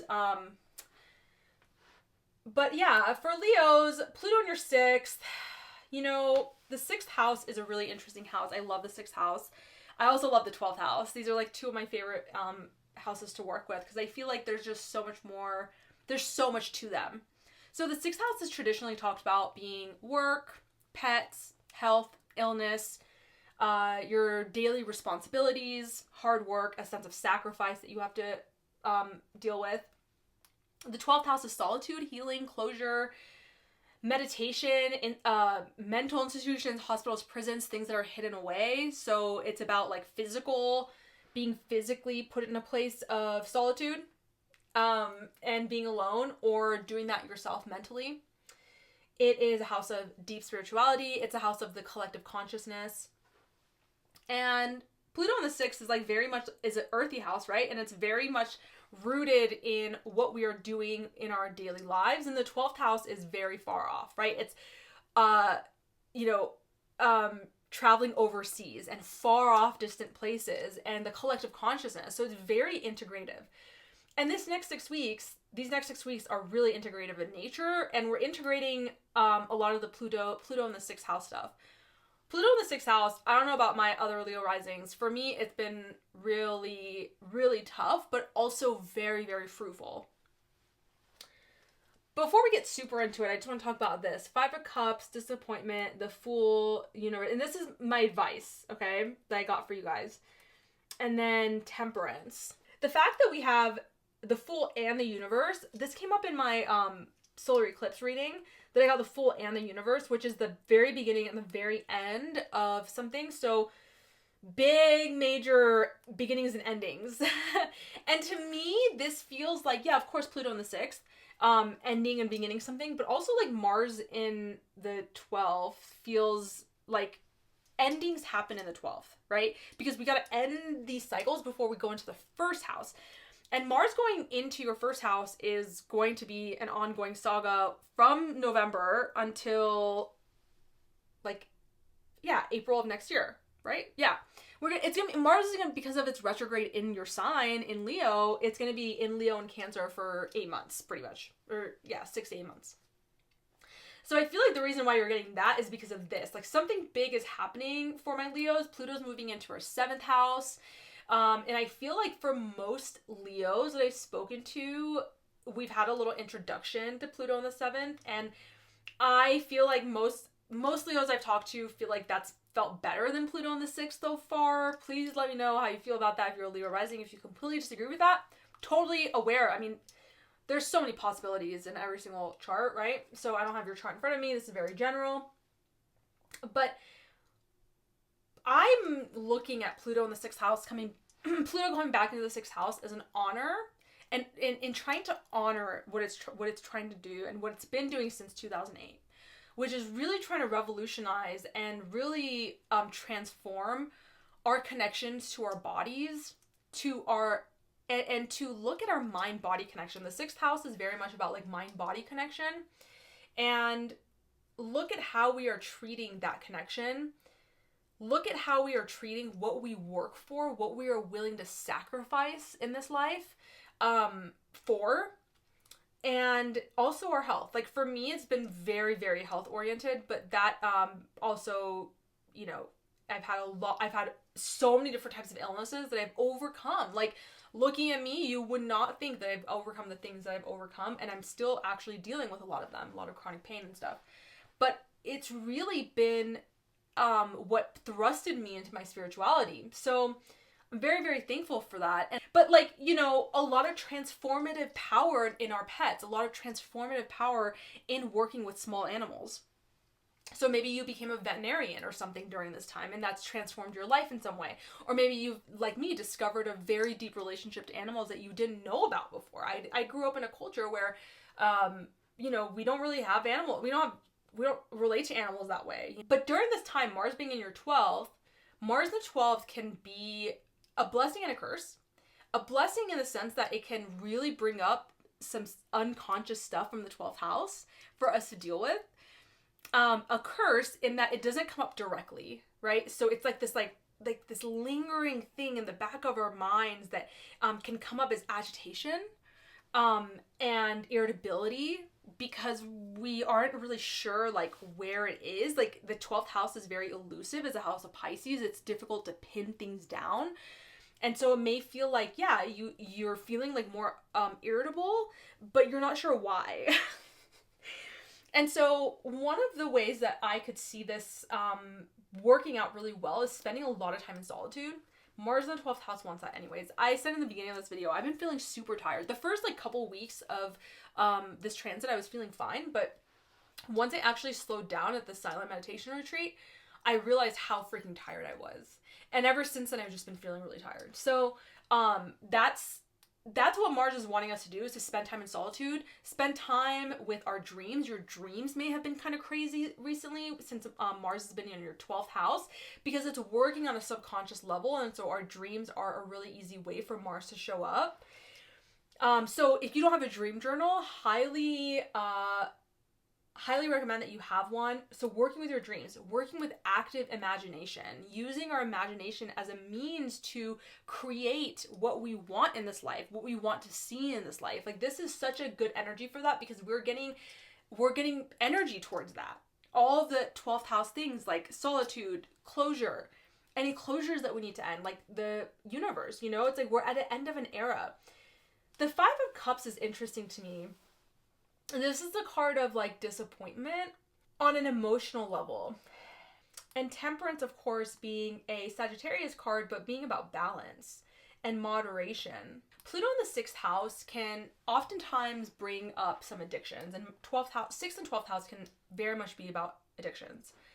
And so I'm wondering, like, if for some of you guys, there have been a lot of addictive behaviors that have led your life for a long time, and you may have been aware of them. It's one thing to be aware of them. It's one thing to break them, right? Like taking action on awareness is not always immediate. It sometimes takes years and years and years. I think I've talked about this before, but one of my favorite poets, David Whyte, he says that most people are about 6 to 7 years behind on their consciousness. So they're like, where they're at is 6 to 7 years behind their consciousness. They know better, but they're not doing better. And it just takes time, and everyone's different on that level. You know, Leos were a fixed sign, so especially Leo risings, but even Leo suns and moons, like it takes a lot for us to change. But once we do change, we're on a new path, right? Like we are on that path for better or for worse. So I wonder, as you're digging into your subconscious and reflecting on your Pluto in the 6th house, if there isn't some sort of sense of loss. The 5 of Cups feels really sad. The 5 of Cups feels like it's it can sense that they've missed out on stuff. And maybe this is like me, like you've had health issues, or maybe Pluto in your 6th has caused you to have work issues. Maybe you've not been in work and you haven't had a lot of money and you've struggled with money. Yeah, or even like mental health issues. Like the 6th house is body, but it's like mind body, right? It's an earth house, but it's still, to me, because of its rulership with Virgo, it really like works on that mind body connection. Maybe you feel like you've just missed out, and this is really coming up with Mars in your 12th. Like, maybe you've been bulldozing. Like, Pluto in the 6th, like I said, can be about hard work and really transforming yourself through dedication to work. But Mars in your 12th house is asking you to slow down and to deal with the things that are buried in your subconscious, because Mars is about to go into your 1st house. Pluto's about to go into your 7th house. You're going to have a lot of angular situations happening, which means a new beginning, lots of changes in your life. And during that time, Uranus is still going to be in your 10th house, right? So really all aspects are being activated. And then, pretty soon we're going to go into Scorpio season, all these planets moving to your 4th house. So you're going to have all at once, 1st, 4th, 7th, and 10th house activations. And so this is a really new beginning, the Fool. And if you are feeling disappointment right now, and emotional sadness, a sense of loss and suffering, in the Rider-Waite Tarot, it's someone looking at 2 cups or 3 cups that are spilled, and there's 2 standing behind them. So what I always say about this is to remember that maybe the emotional loss is necessary to focus on right now, but also like don't get too lost in it, because you're maybe with the Mars in the 12th, like your focus is kind of tunnel visioned in on the sadness and the loss.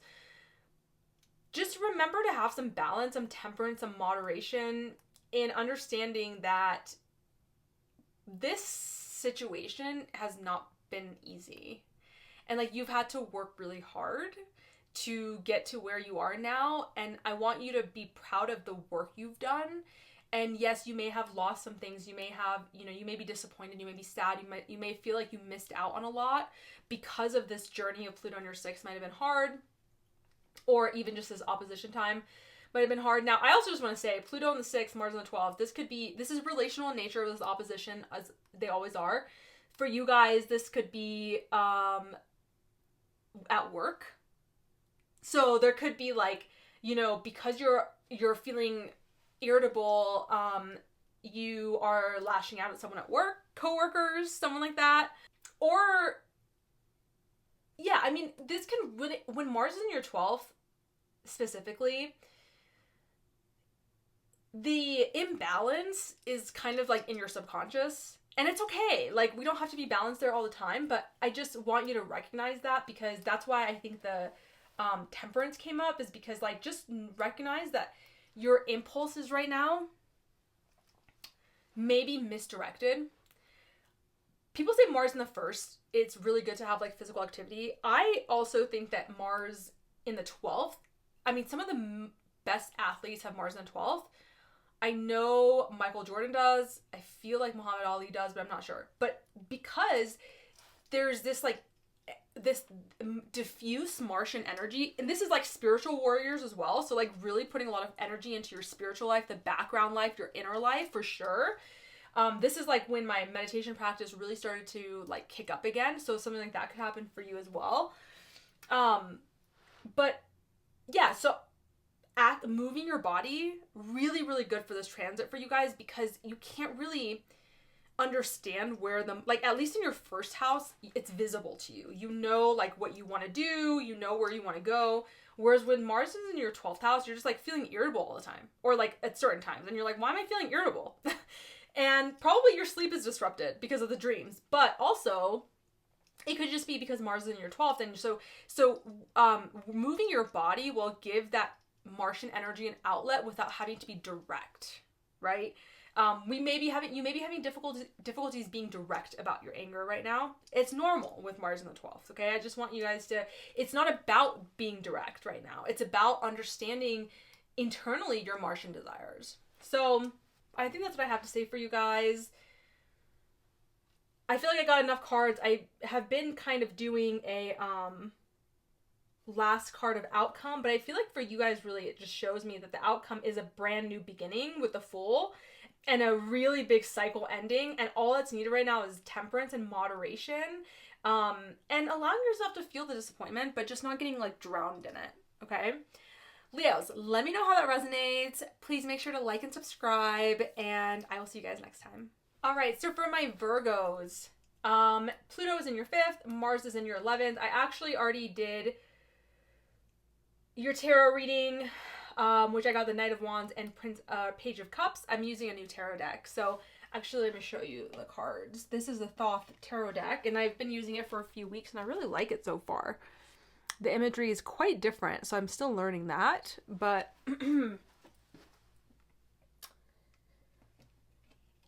so Pluto in your 5th, Mars in your 11th. I feel like my Virgos might be annoyed by this. Let me just fix this.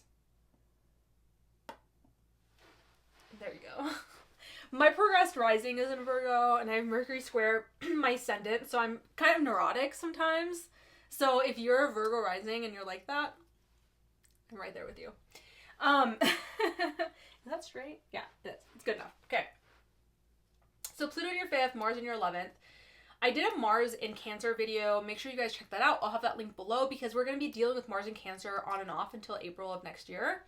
So important for you to understand what that's about. And of course, I'll talk about it here, but also make sure you check that out. So Pluto's been in your 5th since 2008. And Mars has been in your 11th since September 4th. These two will come to an exact opposition November 3rd, but you are already feeling this opposition. And oppositions are naturally going to be relational in nature, so we may see this kind of play out in relationships of all kinds. For you guys, it can really come out anywhere because Pluto is in your house of self-expression. But Mars being in your 11th tells me that you're really focusing on who supports you and who is in your corner, and you're cutting people out. Mars has a cutting energy, so it could be that you're cutting out complete friend groups. You could be cutting out friends within the friend group. You could be noticing increased tension and arguments within your friend groups. And Pluto being in your 5th and being a part of this tells me that someone that, your children, you could be having some oppositions or arguments with your children, or anyone that you are in love with or dating, or anyone that is in your creative line of work.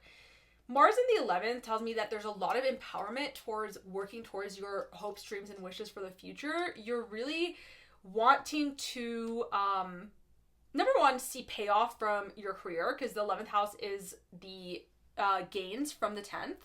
So if you if you have a career or you have some public status that you are expecting some sort of reward from, you are really expecting this and you're working towards making that happen if it's not already happening. But really, this to me is about increased tension with people who you think should be supporting you and are not supporting you. Or friends groups, or organizations, or online communities. So when it comes to your tarot and getting the Knight of Wands and the Page of Cups, this tells me that there is really like a battle between the heart and the mind. And you're feeling quite impulsive. Like maybe you guys are feeling the like intensity of Pluto at 29th degree opposing Mars at 29 degrees. And maybe you're feeling impulsive and you're wanting to take action. Knight of Wands is very impulsive, very adventure oriented, very action oriented. And the Page of Cups is more so worked on an emotional and imaginative level. So Pluto in the 5th with these two together tells me that if you have a creative project that you're working towards, you may be feeling like really a lot of pressure or a lot of desire to finish it out. Which is totally fine. If you're feeling that and you want to put the energy towards that right now, that's awesome. Put your Virgo energy towards that. I love that. And also for some of you guys, you may be feeling too impulsive and really just neglecting your heart. The 5th house is ruled by Leo, which is the heart. and the Page of Cups is emotions, and allowing yourself to have romance and love in your life and listening to your emotions could be really important right now, because Mars in your 11th, the 11th is a air sign house. So there could be like arguments and disagreements, but I feel like Pluto in your 5th has been trying to get you to understand, among many other things, right? Because the 5th house rules so many things. Your relationship with your children have probably evolved a lot or have been very important for you during this time. Creativity, it might have been changing. How you have fun, how you find joy in life, how you find pleasure in life, your approach to romance, love, dating, things like that over the last 16 years might have completely changed. But really, this is about being like heart-centered as well. Like, we need to remember that this is something that's really important. And Mars being in your 11th, maybe the push and pull here with the opposition, maybe pulling you out of your heart center and into your mind. And it's just a reminder that there needs to be some sort of a balance between those two. So like, if you're feeling super impulsive, make sure you're not just like foregoing your emotions and not listening to your heart and just being impulsive because of that. I want to get one other card for you guys though, because I feel like there's something missing here. You know, it's interesting with Virgos that I can sometimes get that feeling a lot. That there's something missing, and the tarot is usually really good at helping me figure out what that is. And obviously, anytime that we're looking at like just the Pluto Mars, it's incomplete, right? It's incomplete, number one, because you have a whole birth chart, but it's also incomplete because we have so many other transits that are happening during this time. So let's see, what else do Virgos need to hear for this Mars-Pluto opposition?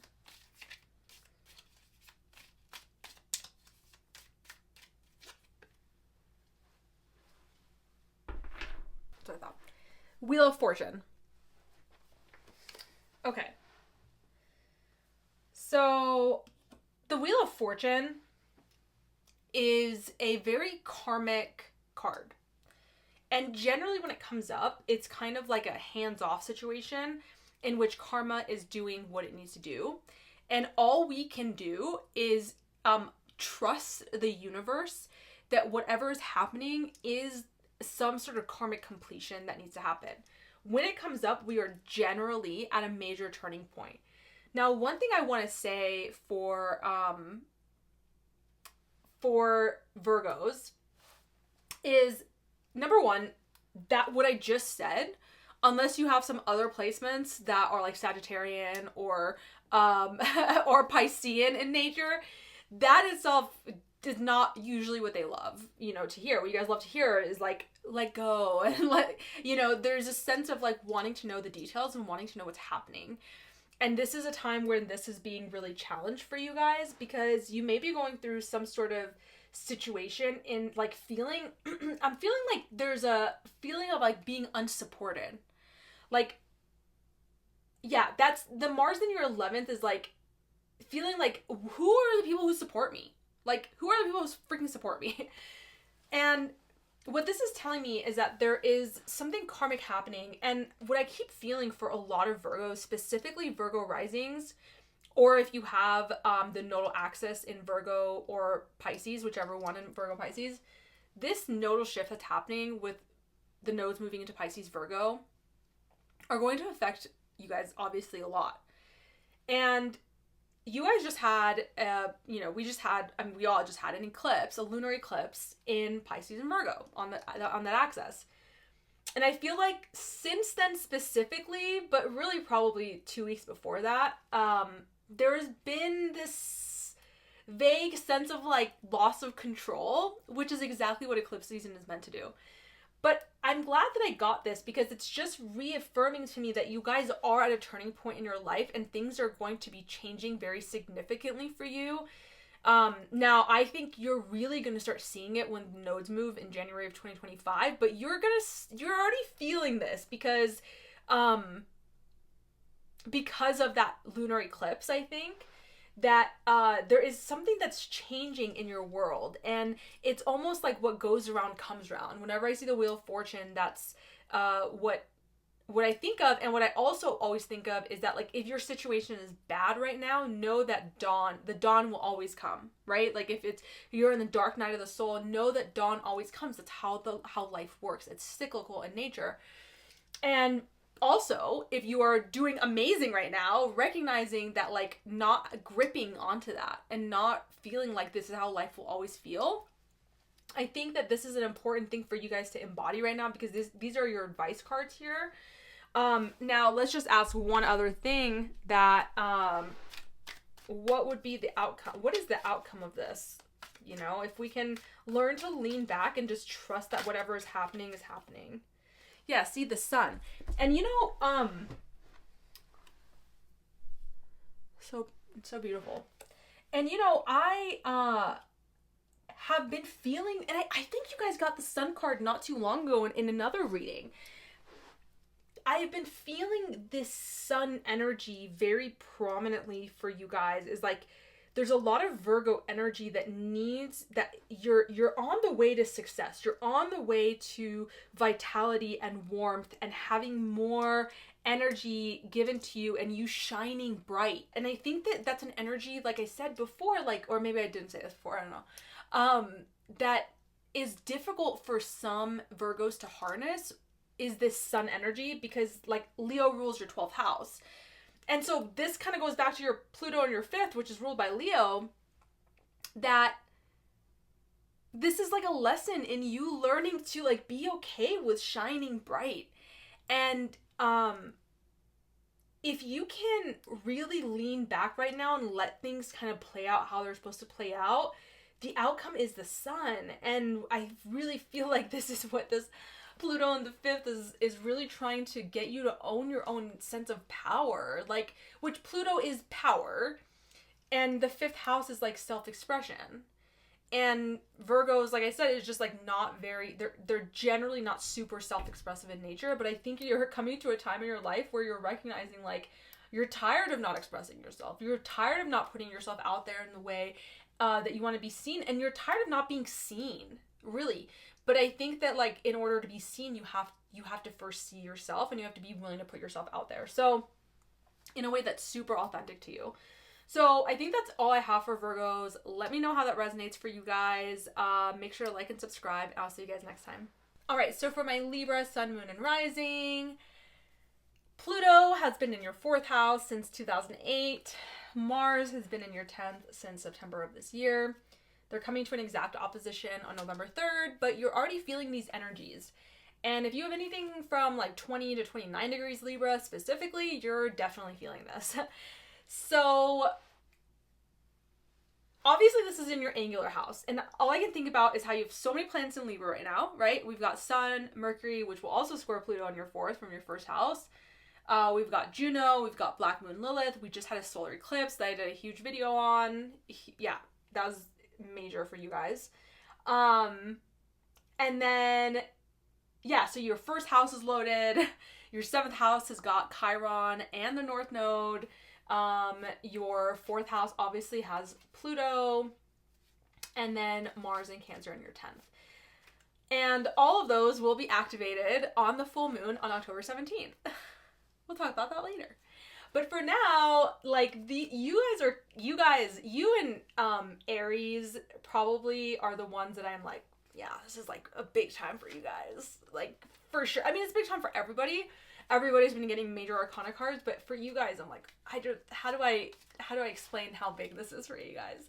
But you guys probably already feel it. You know, I mean, over the last year and a half, since July of 2023, when the nodes moved into your sign, the South Node into your sign, but really we had our first eclipse in that axis in April of 2023. So if you look at April 2023 to now, you guys have been shedding a lot of ways of being, and your relationships to other people have been driving that. Libra risings a year and a half ago to now, and specifically until the end of this year, your lives have probably changed in all aspects. In your own life, your home life, your relationships, your career. Like, major changes. Same with Aries as well. So I just want to get some advice for you guys. Let's pull a couple of cards for my Libra, Sun, Moon, Rising.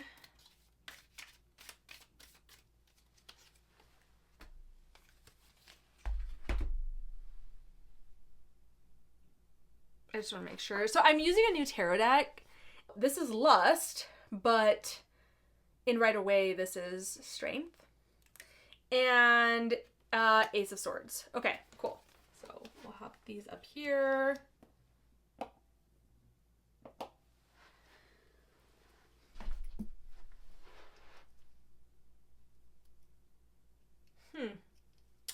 Ace of Swords is the beginning of a new, you could be having like a new idea. It could be a new way of communicating. But this is mind, right? So I just love the imagery with these cards. I'm still, like I said, working on it, but it's just such an interesting imagery. And then we've got the Strength card, which is really a very deep inner strength. Wow, the imagery is amazing. Okay, so Pluto in your 4th. Wow. Since 2008, there have been massive upheavals, deaths, and rebirths in your home and in your internal world, in your emotional world, and how you relate to your emotions. Major changes. You've probably moved a lot, or the places that you have moved to and from have been very transformational, right? Some people move around and it doesn't do anything for them. For you guys, physically changing your home has been very, very transformational. You may have been pushed to explore your inner depths, your inner emotions, your inner emotional world, your emotional foundations. I natally have Pluto in the 4th, and it is quite volatile internally because the 4th house is the lowest part of your chart. So it's like out in the world, no one may see the inner turmoil that you're going through, but you are definitely going through a lot of inner turmoil. And then currently we've got this opposition with Mars in your 10th. So what Pluto in the 4th can also bring about this situation is that there can be a lot of arguments currently, or power struggles, or kind of like explosiveness, volatility within our relationships in the home or at work. So with a boss, or at home with somebody that you live with, or with your family members, or with your mom, or with your dad, or something like that. So being very, very mindful of this, and also recognizing that this situation is really asking you, Libras, to have this inner strength. The thing I love about you guys getting Strength card is that this is really about harnessing your impulses and really cultivating this sense of, I mean, there's no other way to say it than inner strength. I think that's the best way to say it. The Strength card is very much about taming your impulses and you having to be like the bigger person. When you have South Node in your sign and North Node in your opposite sign, it tells me that your partnerships, whether that's romantic or not, your relationships to other people, they are kind of leading the change, right? And it's causing you to have to shed ways of being in order to keep up with them or to go along with them. And if we can think about like, oh, why is everything happening outside of me? But we can also be thankful that another person is just, all they're doing is just pulling the strings a little bit, but you are still changing. And this is an immense time of growth for Libras and Libra risings, really. And the revolution has really, the rebirth transformation has been internally for you guys. But I have a feeling that that work is now coming out in a way that like you're ready now to bring it out into the world. You're ready to bring this inner transformation out into the public world. The 10th house is your career. It's authority figures. It's your reputation. It's your public status. So it doesn't just, and it's your legacy. It doesn't just have to be career. It's like how the public sees you.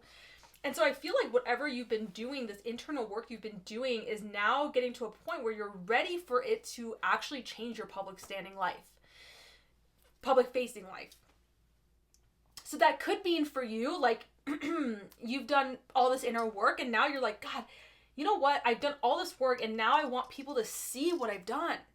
And that means that this career that I'm in is just not working for me. I've recognized that I'm not emotionally connected to my career. Or you've done all this work internally and you're like, you know what? People see me a certain way. They've always seen me as this hippie or whatever. And I'm ready to come back out and say like, no, this is not who I am anymore. This is about Mars in the 10th says that you are wanting to take control of your public status. And so this kind of clash, like I said, I could see this really being like clashing with authority figures or clashing within the home or with family members. So being really, or even having fights within the home due to your work, or vice versa, having arguments at the workplace due to your home life, like it's taking you too far away from your work. But Mars in the 10th house is saying like you're not really gonna put up with any BS. Really in both of these, but what I'm seeing about this is like I'm feeling like in your home life and in your career you're not willing to put up with any BS right now, but you're being asked to tame these impulses to maybe react in a certain way. Yeah, that's what I'm really feeling for you guys. And I'm thinking like the Ace of Swords is in this harnessing of inner strength. It's asking for your communicative skills to reflect that. So not lashing out if you normally would. Not saying things to your boss that you normally would say, because you are harnessing internally what you need to harness in order for you to change the situation.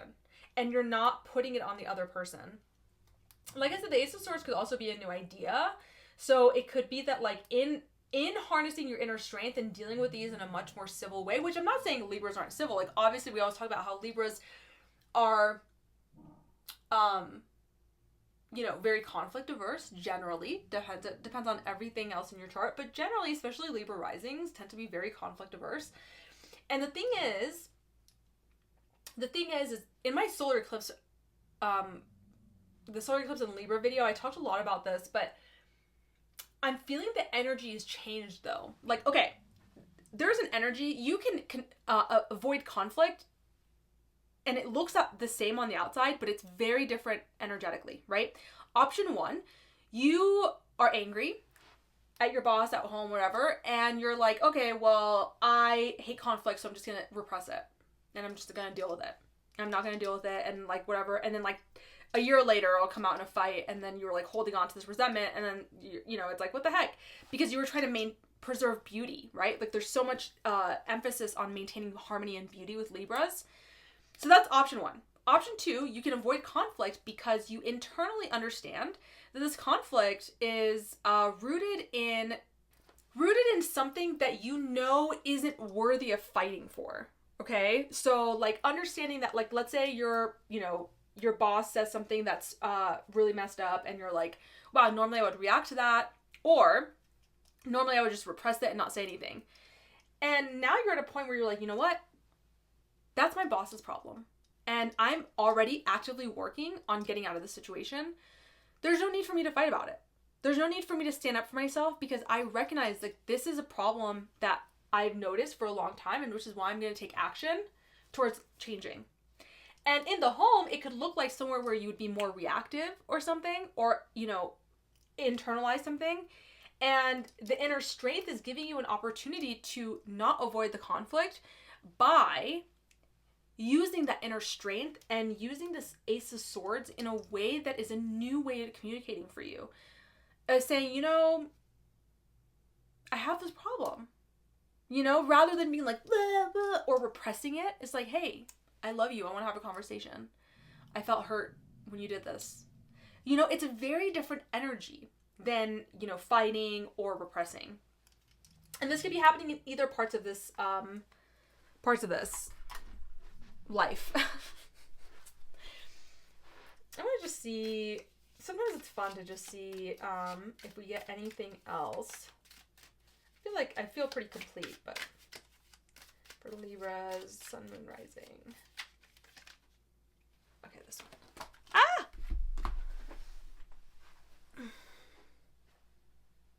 Okay, Four of Swords. So, once again, a Swords card. And I, generally, it's interesting because this card in the Thoth Tarot deck, it's called Truce. Yeah. Actually, because I'm not super familiar with their version, where is this thing? What I'll tell you is generally when I get the Four of Swords with Rider-Waite, it's about rest. It's about contemplation. It's about pulling back. And let's see. I'm just very intrigued that it's called Truce here. Rest. Okay, so it's kind of similar. Rest from sorrow, yet after and through it. Peace from and after war. Relaxation of anxiety, quietness, rest, ease, and plenty, yet after struggle. Recovery from sickness, convalescence, change for the better. So similar. I just like the fact that it was called Truce. But yeah, so when we think about it chronologically, the Three of Swords comes before the Four of Swords. The Three of Swords is traditionally the heart with the three swords in it, and often indicates loss, betrayal, things like that. Mental, having a lot of mental sorrow. And so when the Four of Swords comes up, it's a time of like rest, contemplation, and like that it said like recovery after struggle. But I just think it's interesting how it says it's called Truce, and we were just talking about all this stuff with Libra. I don't know. Okay, whatever. Anyway, Libras, let me know how that resonates for you guys. Please make sure to like and subscribe if you like this video, and I'll see you guys next time. All right, so for my Scorpios, Sun, Moon, and Rising, Pluto has been in your third house since 2008, and it's coming up to an opposition. We're already feeling it with Mars in your ninth house.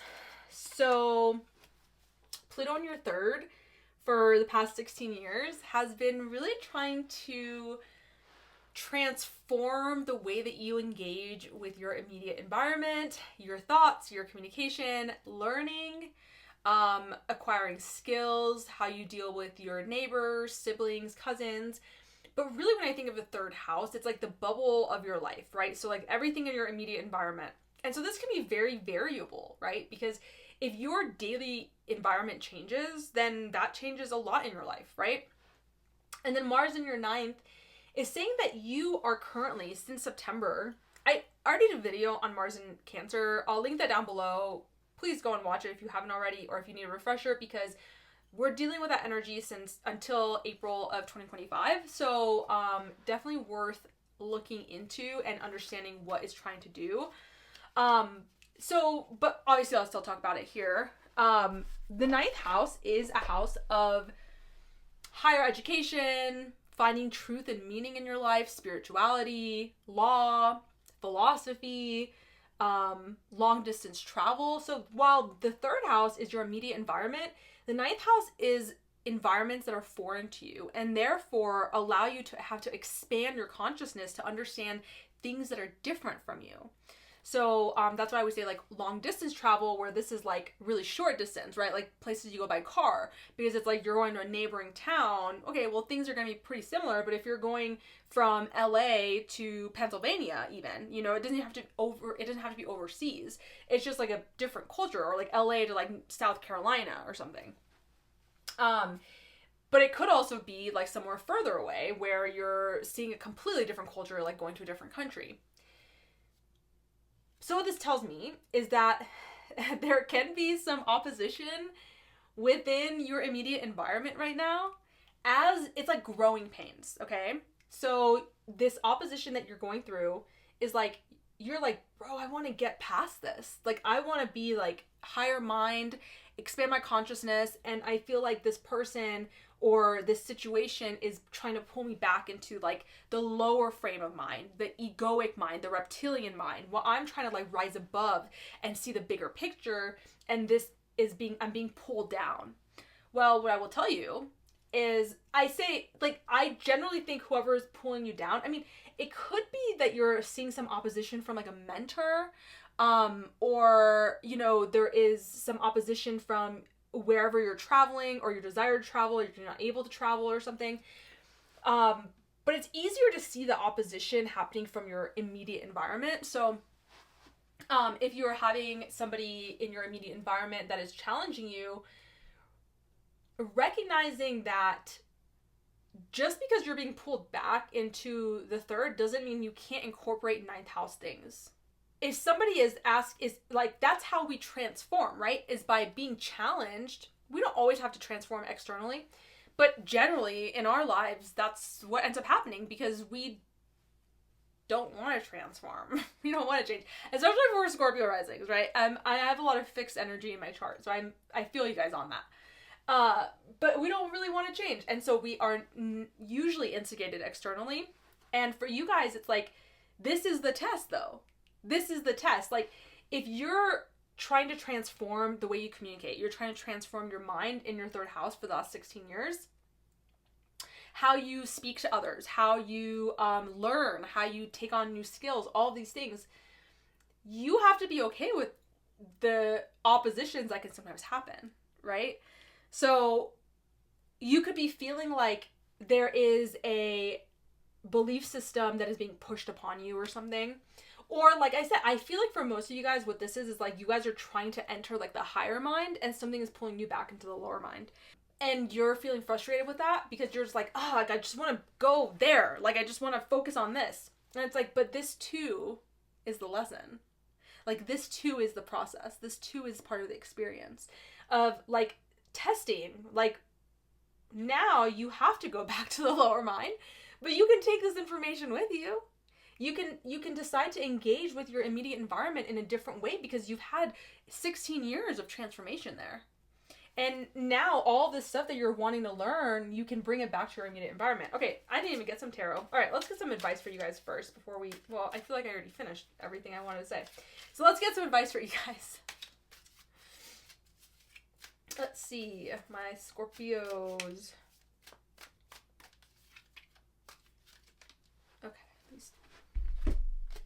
Okay, so Knight of Swords, which is like, to me, if I get the Swords card, I'm immediately thinking about impulsive speaking. This could also be like very like having a lot of ideas right now. So maybe like you're having a lot of ideas about what you want to do, which I could see with this axis of the 3rd, 9th house. But I always think of it as like if it's swords, cups, or whatever, because if I see swords, it's just verifying to me that there's something going on with speaking, communication,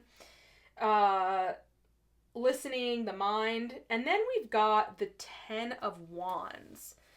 So the 10 of Wands, and they call it oppression in this tarot deck, the Thoth tarot deck. So the cool thing about the 10 of Wands is that it is the end of something, but the not so cool thing about it is that when we are under the reins of the 10 of Wands, we are feeling really burdened. That's like the word that always comes to mind. We're feeling like we are being asked to be responsible for like so many things. In this tarot deck, they call it oppression. And to me, this is very much feeling, it's similar to when we feel burdened and we feel like we have to take on a lot of responsibility. Generally, it's because we're feeling oppressed in some way. So I feel like recognizing that this is the ending of it's not a major arcana, so I wouldn't say a major cycle, even though this is like the end of an era with Pluto moving into your 4th house. Which, by the way, when Pluto moves into your 4th, there is going to be a lot of transformation on your inner world, your emotional world, your home life. And so this is kind of getting you prepared, your mind and your communication skills for when it goes into your 4th house, right? And even when it goes into your 4th house, then Mars will be moving into your 10th house, and then there's going to be an opposition there. So we're going to be dealing with this energy for most of the rest of October and November as well. So when you're feeling oppressed, when you're feeling burdened from your immediate surroundings, or feeling like, you're not being able to pursue the higher matters that you want to pursue, how do you act? Yeah, how do you act? And this is really like, how do you want to finish this era? How do you want to finish this era? Let me see if there's another tarot card. Seven of Cups. Okay. Well, here's what I will say. The Seven of Cups is kind of like Neptunian. And you guys are really like in a 12th house season right now. You've got the Sun in the 12th. You've got Juno in the 12th. Black Moon Lilith in the 12th.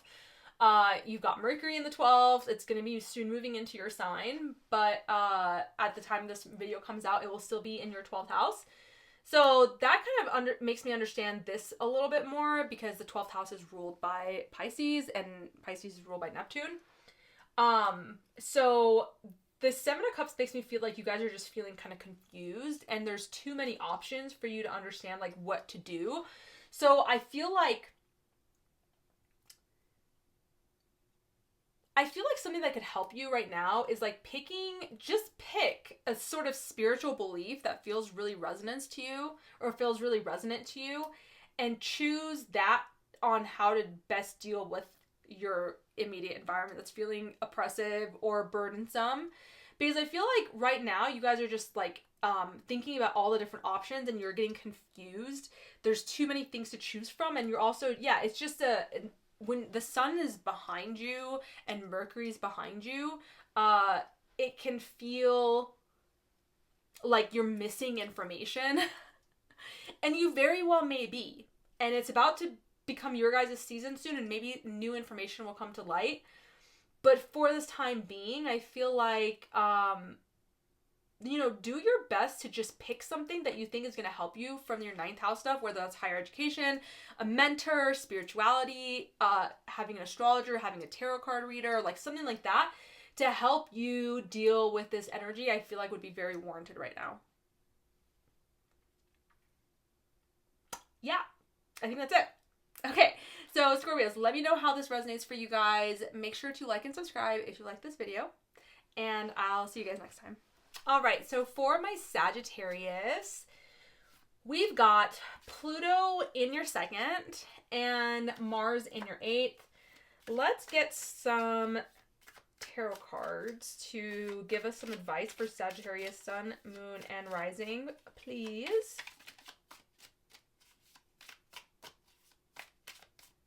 It's very nice when they just fly out, you know? Oh my. Oh, yeah. So we've got, I'm using the Thoth Tarot deck, so it looks a little bit different, but we've got the Magician, and we got the 10 of Cups. Cool. That's great. So, so Pluto in your 2nd since 2008, finishing out its reign November 19th. Mars in your 8th since September 4th, finishing out in April 2025. So we had a long time with Mars in your 8th. It's going to go back and forth from your 8th to your 9th. I did a video on Mars in Cancer, and make sure you check that out. I'll have that link down below. But Pluto is finishing out a story in your 2nd house. Now, the 2nd house is a money axis, okay? Now, for you guys, I'm feeling something different, though. But it's interesting, because for your opposite signs, Gemini, I was feeling a lot of money stuff, and that was represented in the tarot. But this is for you guys a little bit different. Because Mars in your 8th, this is a water house. 2nd is an earth house. Pluto in your 2nd has been, since 2008, transforming your income, your resources, your material resources, your sense of self-esteem and self-worth, your, how you spend money and how you make money. And Mars in your 8th is about other people's money. But the 8th house is inherently water house, right? It's a water house, it's an emotional house. So it's how we relate to other people's money, how we relate to the depths of other people. This is a Scorpio house.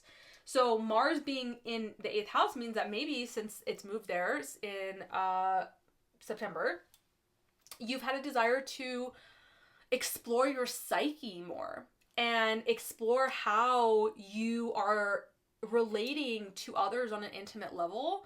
And if that reflects how much you've changed about the way you feel about yourself. because the 8th house is a direct reflection of the 2nd house, right? They reflect off each other. They're oppositions.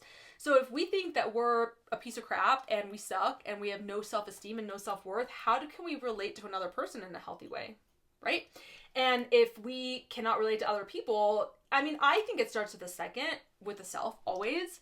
But it goes back, it goes either way. We can't relate to someone healthily when we don't like ourselves or when we don't think we're worthy. And also, you can think about this money, but I got the Cups card for you guys. So I think this is for you guys more about emotions. The Magician gives you a lot of control here, okay? The Magician is a card of infinite possibilities and you have the control, okay?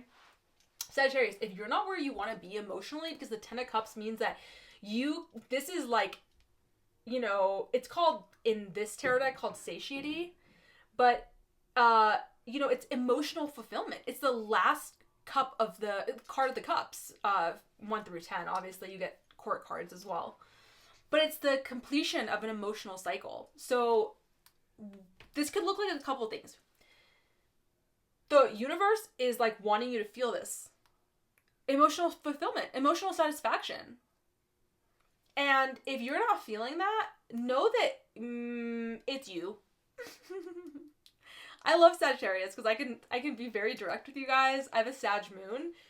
And as you know, your moon is like very unconscious. And so, you know how they always say like Sagittarius suns have foot and mouth? Sagittarius moons have like the most foot and mouth because we're not even like conscious of it, right? Like at least with the sun or rising, you get some sort of control over it. But with you guys, I can be very direct and I love that. Yeah, it's you. And you know, if you listen to my solar eclipse in Libra video, that's really my feeling about all relationships, and it's transformed my life. And it's transformed everyone's life who I've seen come to the same realization that it starts with us. It's very empowering to recognize that like we have the control. We have the Magician is the alchemist, right? He is able to take anything that he's given and make it into something better. And so that's what the universe is empowering you to do right now. And the result could be emotional fulfillment, but it's also, to me, just saying like, Mars in your 8th, you're diving deep in your psyche. You might not like what you find there. And you may find that your intimate relating skills, not that great. Because maybe it's reflecting back on this, but I feel like if you look back on your journey, 2008 to now, you probably have gone through ups and downs, through, you know, money. Money has probably been very up and down for you guys. And your own resources, right? So like not even thinking about other people, but your own resources have been very up and down. There may have been times where you were like had a lot of money, and honestly with Sagittarius rising specifically, but even suns and maybe moons, it's like we've got that gypsy quality to us. So depending on other placements of your chart, this might just have happened because you're willing to just be like, screw this job.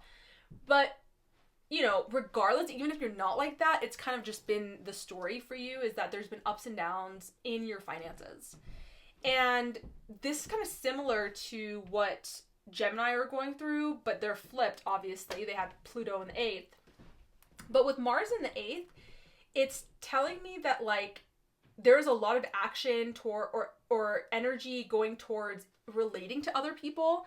And maybe that has something to do with other people's money. Maybe there is like some sort of, you know, you're working towards getting shared resources. Like if you're married, you guys are trying to work really hard to like gain more resources that are shared between you guys, or you know, working towards getting inheritance or money from other people. This is other people's money, so maybe a lot of your energy is going toward that. So I need to get a loan, I need to get inheritance, I need to get, you know, this person needs to give me money, this person needs to give me money, or we need to build money together. But for me, it feels like, you know, with Pluto in your 2nd, Mars in your 8th, you may have some gnarly disagreements about money in relationships.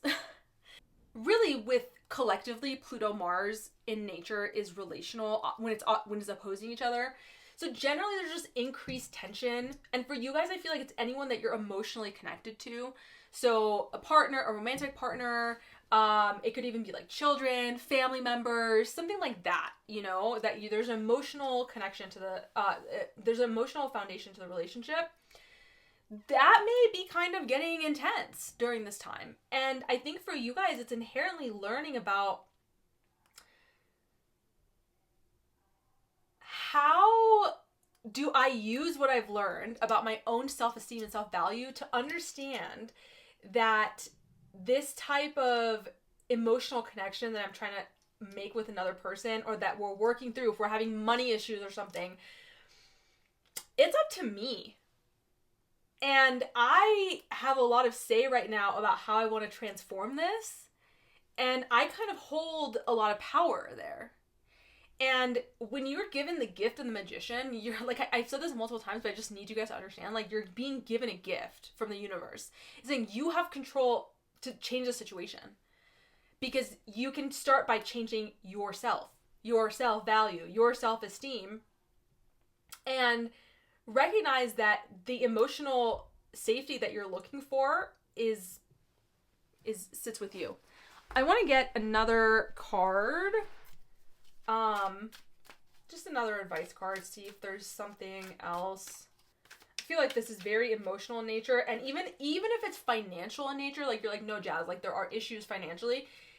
Yes, but for you guys, it's very emotional in nature. Like the undertones is like whereas for Gemini, I got a bunch of, not a bunch, but I think I got 2 cards and they were both pentacles. It's like the undertone maybe, or I'm sorry, the overtone may be emotional, but the undertone is financial right now. But for you guys, it's like feeling like kind of the opposite. I don't know. One last card. I love when it flies out. Okay, so yeah, so Queen of Pentacles. So this is telling me that the Queen is the ultimate feminine version of the Pentacles, right? Because the King is the last court card. And so the Queen is someone who takes care of other people, okay? So this, and financially, right? Like this is like the quintessential, like, it's very, not quintessential, but like it's very caretaker energy. Like someone who has a great balance between home and work and who uses their financial means to take care of other people. And I feel like Mars in your 8th house, you very much could be this person. And it doesn't matter how much money you have. That's the thing. You can embody this energy even if you don't have money, right? Like you can take care of others, you can feed others, you can give what you can to other people during this time. And I feel like that giving for you guys, hear me out. Sagittarius energy, specifically I would say your sun and rising, but probably moon too. That's a strong character. Okay? And so while I talk to Gemini, and I'm also a Gemini sun, so like I'm on both ends of this, are not quite as strong in character, which is really interesting. People think like Geminis are, but they're really not. They're still kind of, young and naive, and we love that for them, right? Like that's what they're meant to embody. But Sagittarius energy is much more learned, you know? And so they tend to kind of have a sense of like, yeah, you should take care of me. Or like, yeah, I should receive. And what I've noticed about Sagittarius is like they're this energy of like, yeah, I should receive. But then they can also be so freaking like wanting to take care of other people. It's crazy. And so I think what it's asking of you is to lean more into that nature right now. Is like, how can I give and take care of other people? There's a time and a place, right? And this opposition, the 8th house, is very give and take. It's about give and take. And it's very karmic in nature. So I feel like there's a karmic imbalance right now. And the karmic imbalance is that you need to be giving more right now, okay? So focus on giving. I think that is going to give you the 10 of Cups, the emotional satisfaction, and you will then realize that you have so much control over alchemizing whatever situation you're in. All right, Sagittarius, let me know how that resonates for you guys. Please make sure to like and subscribe if you like this video, and I'll see you guys next time. All right, so for my Capricorn, Sun, Moon, and Rising, Pluto is currently in your first house and Mars is in your 7th. I already made a video about Mars in the 7th. Please make sure to check that out, because specifically for you guys, I feel like this is very, very important, because the 7th house is very important. First house is also very important, which is why Capricorns during this transit are going to be very much affected, especially if you have anything from 20 to 29 degrees of Capricorn. You're going to feel this, and this opposition is going to be exact November 3rd, but you're already feeling it, and you're going to be feeling it into most of November as well. Okay, so let's see what the tarot has to say for some advice for Capricorn, Sun, Moon, and Rising. Okay. I got the 4 of Pentacles.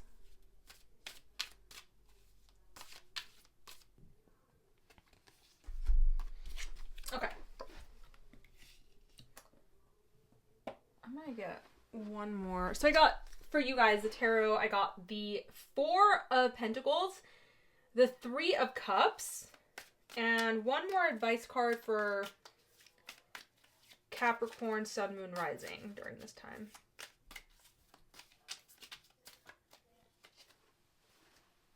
The 6 of Swords. Okay. So that is interesting to me. Pluto in your first since 2008. Wow. The first house is the house of the body. It's the house of appearance. It's identity. It's also just the house of new beginnings and your attitude to life. So, you know, wherever Pluto is in our chart, it brings a lot of transformation over a long period of time. So, yes, but for you guys specifically, your whole life trajectory has really changed, okay? If you look at where you were in 2008 versus now, it's like night and day. Like, it's so big. It could be like something like your physical body has changed. You've had like, the thing is we all go through these changes, right? Like, our bodies can change, our lives can change, but when you have Pluto there instigating all this and kind of trying to purge some stuff, the transformations have a really big impact. So if you lose weight, it has a massive impact on your life. If you change your approach to life, your identity, or just do something completely new in your life, it massively, sorry, I just heard something. It massively changes your life. It has a big impact on you. And so when Pluto's in the first, it's kind of like hard to gauge, because it can be so many things that run into the first house, because the first house is your attitude. Yes, so your attitude to life could be completely different. Like, you went through some sort of massive spiritual transformation, but it's also just the house of new beginnings. So this can just mean that your life looks completely different. Now, since September, Mars has been in your 7th house, and Mars in your 7th house, like I talked about in my video, can cause some issues with your partners, with your best friends, with anyone that you're in an equal partnership with, your business partner, your romantic partner. So when these two oppose, very clearly there can be some struggles, some opposition, fights, arguments, power struggles between you and a partner of some sort. And what I think this is trying to reconcile is when Mars is clashing with Pluto, like, really Pluto has the higher hand, because Pluto is depth of power, right? This is unconscious. This is conscious. So really Pluto over time, like, I hate to say like one's better than the other, one's stronger, but in these situations, like, Pluto tends to win because our unconscious and our subconscious, they rule most of our lives. So when this comes up, it's like, you know, your partner may be stepping into their Martian energy. Or if you're seeing that as a negative thing, maybe you're not taking on your Martian energy enough and it's a projection. But if you're seeing it as a positive thing, maybe your partner is just standing up for themselves more. And since September. And now it's coming to a point though, and maybe you're okay with it. Like maybe it bothered you, but you're okay with it as long as it's in a positive way. If it was in a negative way, then you're probably not okay with it. And it's challenging you to take back some of your own Mars because your partner or, whoever you're dealing with is taking on all of that control, and it's showing you through projection that there's something going on with you and your own Martian powers. But during this time, you're seeing anyone who's setting boundaries or standing up for themselves, you may be seeing that as a threat to your identity. And this may be unconscious. Maybe consciously you're like, no, I'm good. But around this time, especially around November 3rd, anyone who like opposes you in any way is going to subconsciously trigger some sort of like, and so this is where, for me, like, I feel like this is like the Four of Pentacles. Like, obviously Capricorn, here's the thing. You guys like this. Okay, Capricorn is a cardinal sign, yes. So it doesn't mind venturing into the new. It doesn't mind change. It's not a fixed sign. But out of all of the cardinal signs, let me think about that.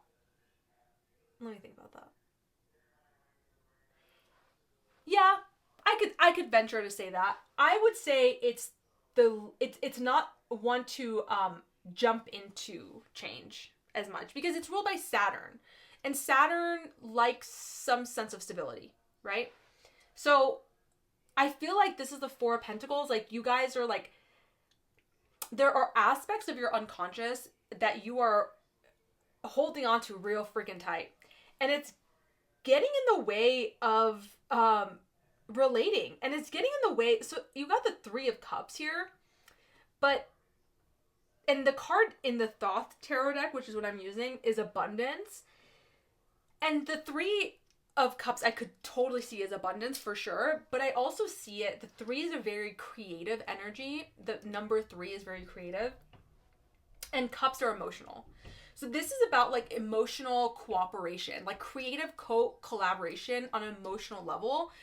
It's like a time generally when this comes, it's like a time that we can spend really getting a lot of support and feeling very close emotionally to and hanging out with our friends and just enjoying having that support emotionally. It's very creative and very emotional in nature.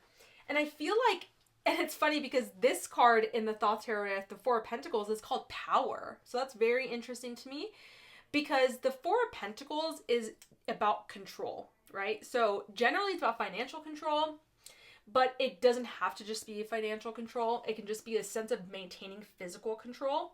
And it's kind of a reserved energy, right? It's like not wanting to change. The Four of Pentacles is like, okay, like I built this is mine. And that energy can be kind of Capricornian in nature.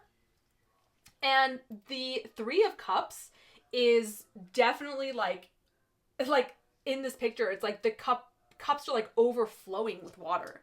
And that's why it's called abundance. Very different energies, right? Like power and control versus abundance, like cup overflowing, holding on tight versus just so much love and support and emotion. It's like they're at odds with each other, and it's making me feel like there is a part of you that is unwilling to let go of this certain aspect of you that wants power and control. And in doing so, it's really hurting your ability to have emotional connection in your life. And so then you're probably seeing your other people showing like Mars, but maybe that's coming from a place of like desiring emotional connection. Maybe it's not. You have to be the judge of that, right? But I'm just saying like this is maybe a possibility. Now the good thing is I got the Six of Swords, which the Six of Swords is about moving into calmer waters.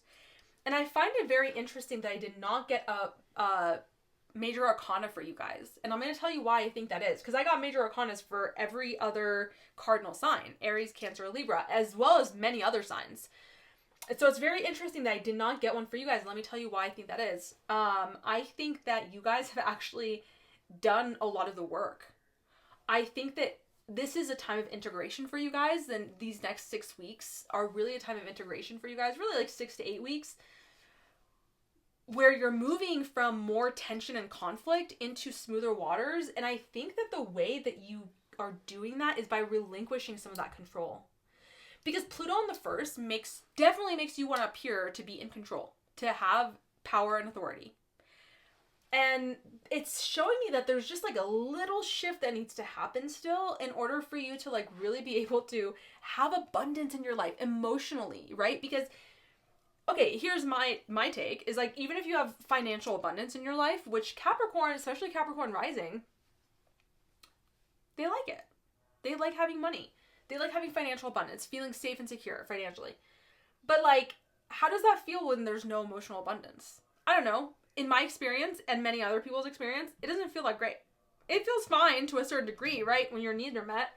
But beyond that, like, we want fulfillment. We want emotional fulfillment. We want creative connection, emotional connection with others.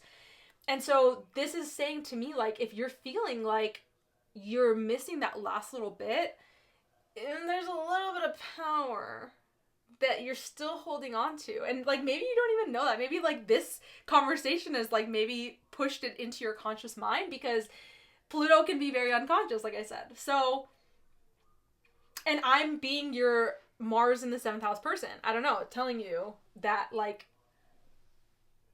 you're holding on to some power and control.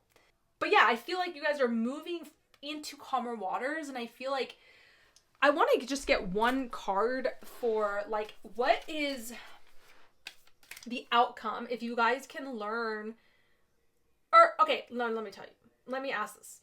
Let's ask, what is the obstacle in you releasing that control? Okay? Because you guys are achievement based, and if I give you the obstacle, you will move towards it, figuring it out. So what is the obstacle?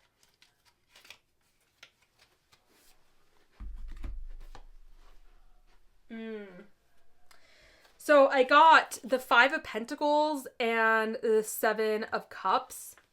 So what this tells me is that there is like, the power and control is financially motivated. Okay. Yeah, that's interesting. And the 7 of Cups, I've gotten it multiple times during this transit, which is very interesting, or during this video, which is really interesting because I'm trying to figure out what is Neptunian in nature that is really, the 7 of Cups is Neptunian. It's like confusion, too many options, not knowing which one to choose. What the blockage is for relinquishing power, what I'm getting is there is a sense of worry about finances and a feeling of like, but Jazz, I don't know how to have emotional abundance. Like, I don't know how to emotionally connect. Yeah, it's like this feeling of confusion around how do I move through this power obstacle. And with Pluto, it's always going to be through indirect means and patience, because it's unconscious. So working through spiritual things. So tarot, perfect example. Helping bring the unconscious up. Meditation. Some psychedelics. I don't know if you're into that. Working with a therapist. Working with an astrologer. Working with something. Human design coach. I don't know. Whatever. I'm trying to think of different modalities. Numerologist. Psychic. Whatever. To help you figure out how to get clarity. It seems like you just need some clarity on what it means to be able to move past this power struggle that you feel. And then, but the 5 of Pentacles is a scarcity mindset, which is really interesting, and like being worried about finances. Like, okay, well, if I let down my guard and I change and I actually let go of that little bit of control that I have in my life, then like everything's gonna be a mess because I control everything. I'm, you know, like I'm the person who keeps the order. And it's saying like, yeah, because that's what you've always done. You don't know what is completely on the other side of that, you know? And this is a tall order. So But I feel like because I'm not getting any major arcanas, like it's not that tall of an order. I feel like you guys have already done a lot of that work. So there's no rush here. You know, I talk about this being the last time Pluto is going to be in Capricorn for the rest of our lives. Okay, sure. Doesn't mean you will never be able to get a chance to come work with this energy again. Life is a spiral. That's what I always say. We always come back to the same things and we meet them again in different ways. So don't worry about this if you can't get it down. But if this makes sense to you and it's feeling like you are, yes, I am worried that everything's going to fall apart if I relinquish control. I am worried that I don't know how to deal with the sense of power that I have, or the power that I want to keep, the control that I want to keep, because I'm confused. Okay, who can help you get clarity? Who can help you get clarity on that? Okay, Capricorn. That was long, I feel like. All right, let me know how that resonates. Make sure to like and subscribe, and I'll see you guys next time. All right, so for my Aquarius, Sun, Moon, and Rising, let's talk about Pluto and Mars. Now, before we start, we're going to get a couple or more. I've been getting, as the readings go on, I always end up pulling more and more. I feel like by Pisces, I'm like, let's just pull 20 cards. But let's see, what advice can we give Aquarius, Sun, Moon, and Rising during this Pluto-Mars opposition, which is going to last like a while. But let's say 6 to 8 weeks. It'll be exact November 3rd, but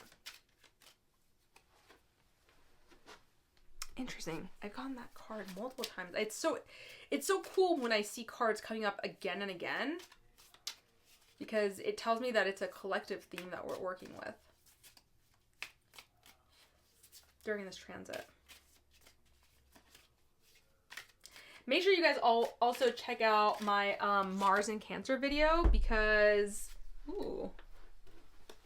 I got the 10 of Cups. This is a Thoth tarot deck, so it looks a bit different, but the imagery is amazing. And the 9 of Pentacles.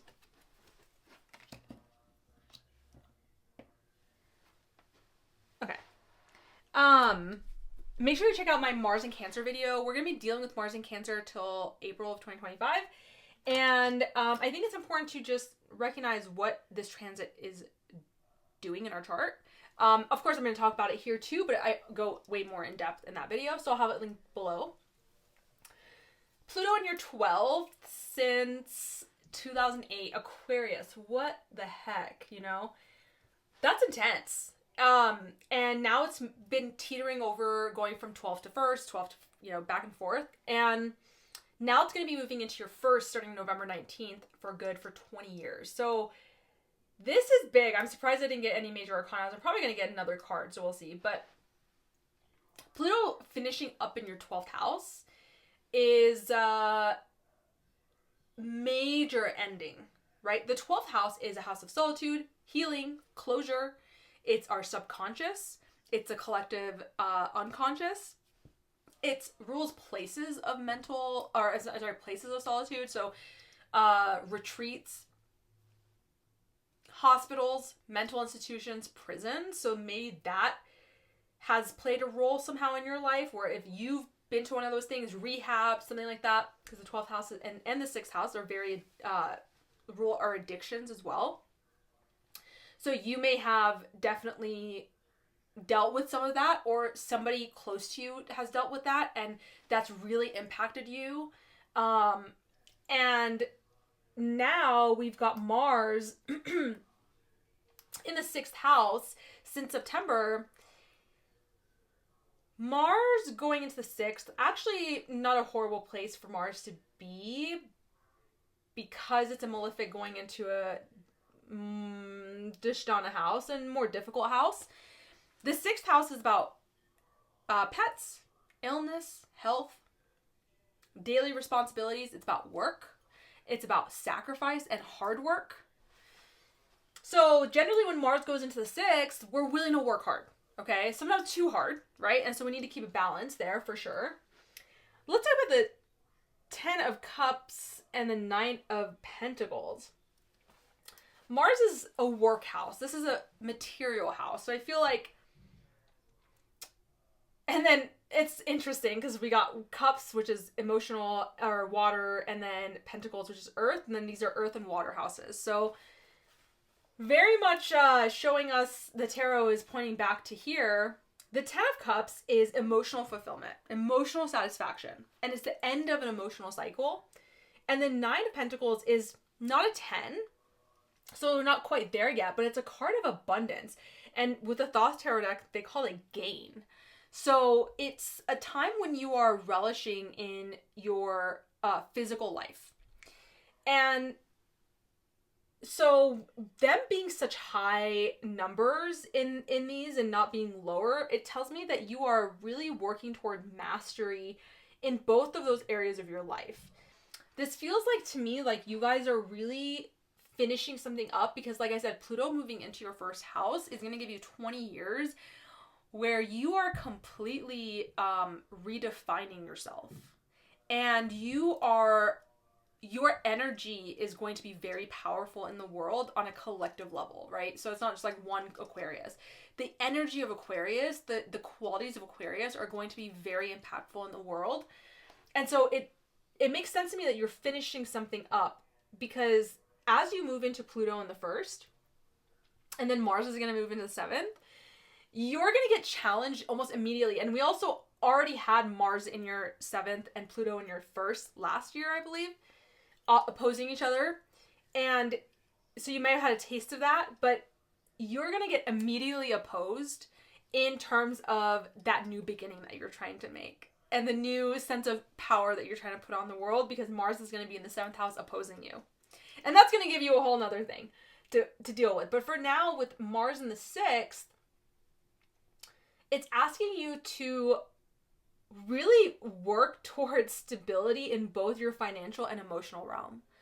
That is what you're needing. Now, Aquarius tends to work really well even though you guys are the water bearer, tend to work really well on the mental aspect. And that is just a lot easier for you guys to work with. But this is asking for something a little bit deeper than that right now. And as a fellow air sign, I'm not saying, air isn't important. Of course, it completely is. But for you guys, it's about finding stability emotionally, because you guys have, for Aquarius rising specifically, Uranus has been in your fourth house, and there's been a lot of changes in your internal world. So it's like Uranus in your fourth, Pluto in your 12th, and those are very watery, intense houses where Aquarius doesn't love to be. But I think it's trying to fortify you from the inside out. And Mars in your sixth right now is saying, what are you wanting to work towards? What are you willing to sacrifice for? And it may be this. It may be the sense of emotional stability. But it also is telling me that there is a sense of financial stability that you're looking for. And the answer may be in your unconscious if you're having issues with it. Let's get one other card. Whenever there's a 12th house involved, I'm definitely intrigued in what needs to come up from the unconscious or subconscious, and the tarot can always help us with that. One last card for advice for Aquarius. Wow, that was like half the deck.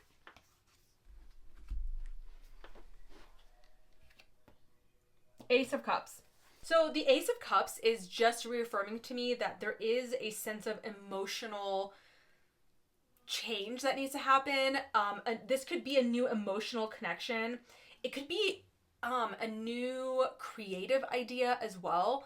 Or it could just be a new emotional beginning for you. And so it's interesting that we have the first Ace of Cups and then the 10 of Cups. So it's like, it doesn't feel like it's a massive change for you guys, but it is an ending and a beginning of a cycle emotionally.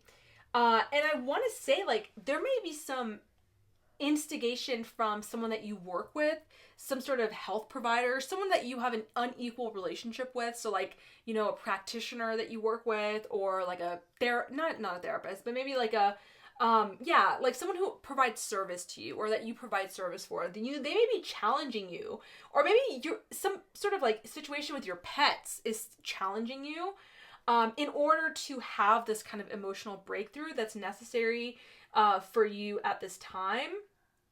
Mars in the sixth,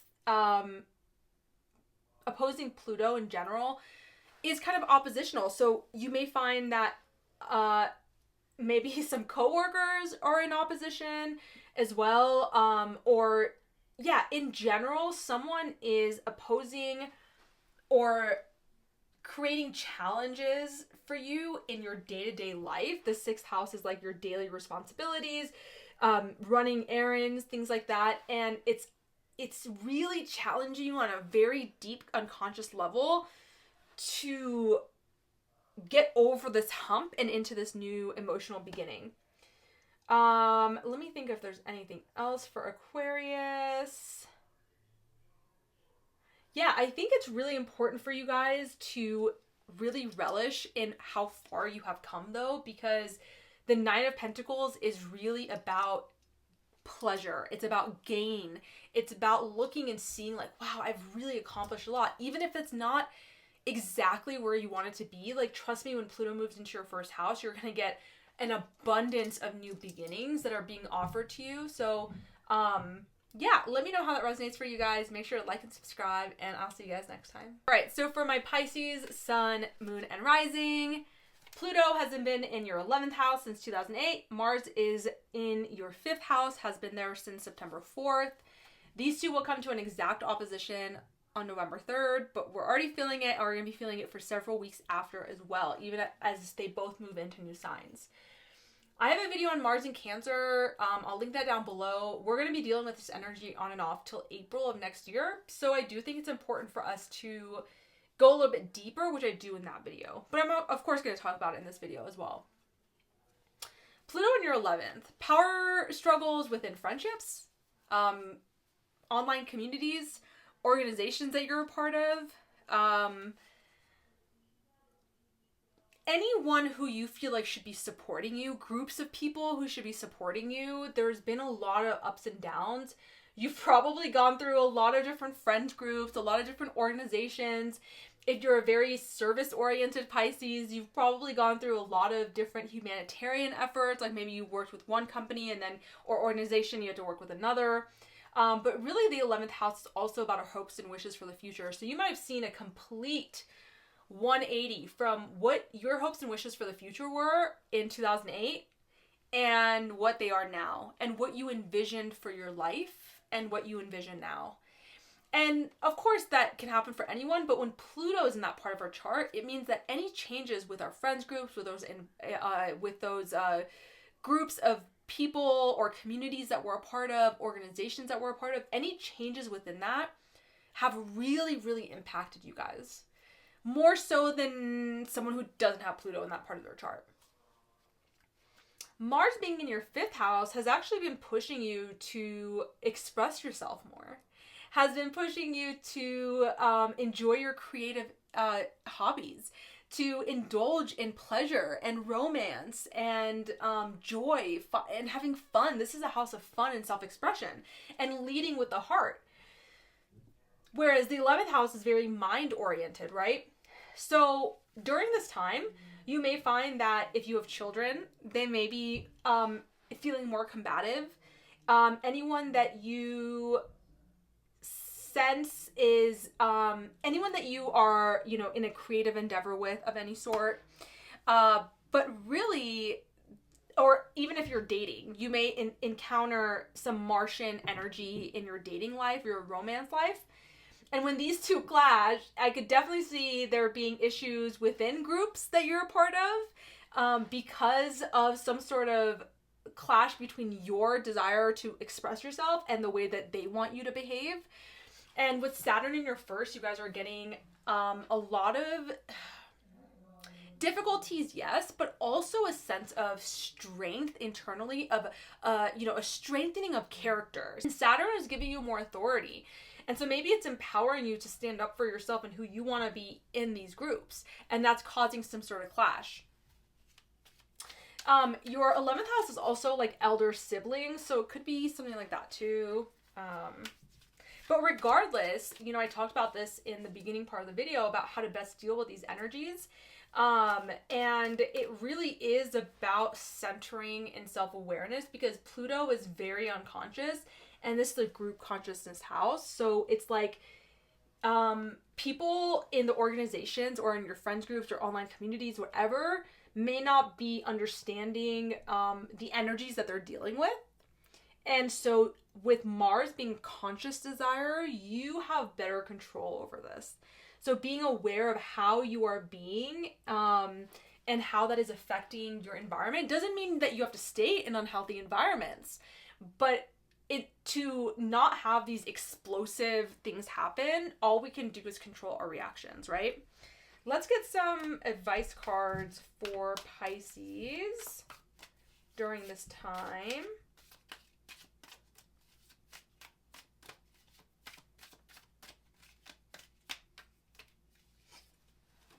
Oh, I picked 2 of them right away. Wow. Okay. I got the Hierophant and the Hermit. So that is really interesting that you guys got 2 major arcana cards. I'm feeling like maybe because of the lunar eclipse in your guys' sign, and then now in a few months we're going to have the nodes in your guys' sign. I talked about this with the Virgos, but obviously it's important for you too because the North Node's actually going to be in your sign with Saturn and Neptune. So, and Neptune will be changing signs, but it's still in Pisces when the nodes move into Pisces and Virgo. The Hierophant is about established procedures, established laws, right? And it is not... So this to me feels like Pluto in the 11th. Okay, and this is not a bad thing, right? So like when you work for large organizations or you're a part of big organizations, there are established laws, there are established rules that you have to follow. That's not necessarily a bad thing. But I think for you guys, it's more about like, how do I still be able to maintain my sense of self and what I want and what brings me joy and pleasure and what makes me light up with creativity into these established rules? Can I do that in this environment? Do my friends allow that? Does this organization allow that? And the Hierophant and the Hermit coming together for me, this is like, the Hermit is asking you guys to really go inward because you're in a space of massive transition. And so it's asking you guys to go inward, and this is also a time, if you have a spiritual mentor of some sort, to really allow them to guide you during this process. This is a great time to seek out spiritual mentors if you don't have one. But the Hermit is about withdrawal and an inner journey, because it's almost like it comes up when you're about to change directions, but there's some introspection that's necessary in order for you to fully move forward with what you are going to do. I want to get one more card, actually. Let's see. I just want to see. I want to clarify the Hierophant.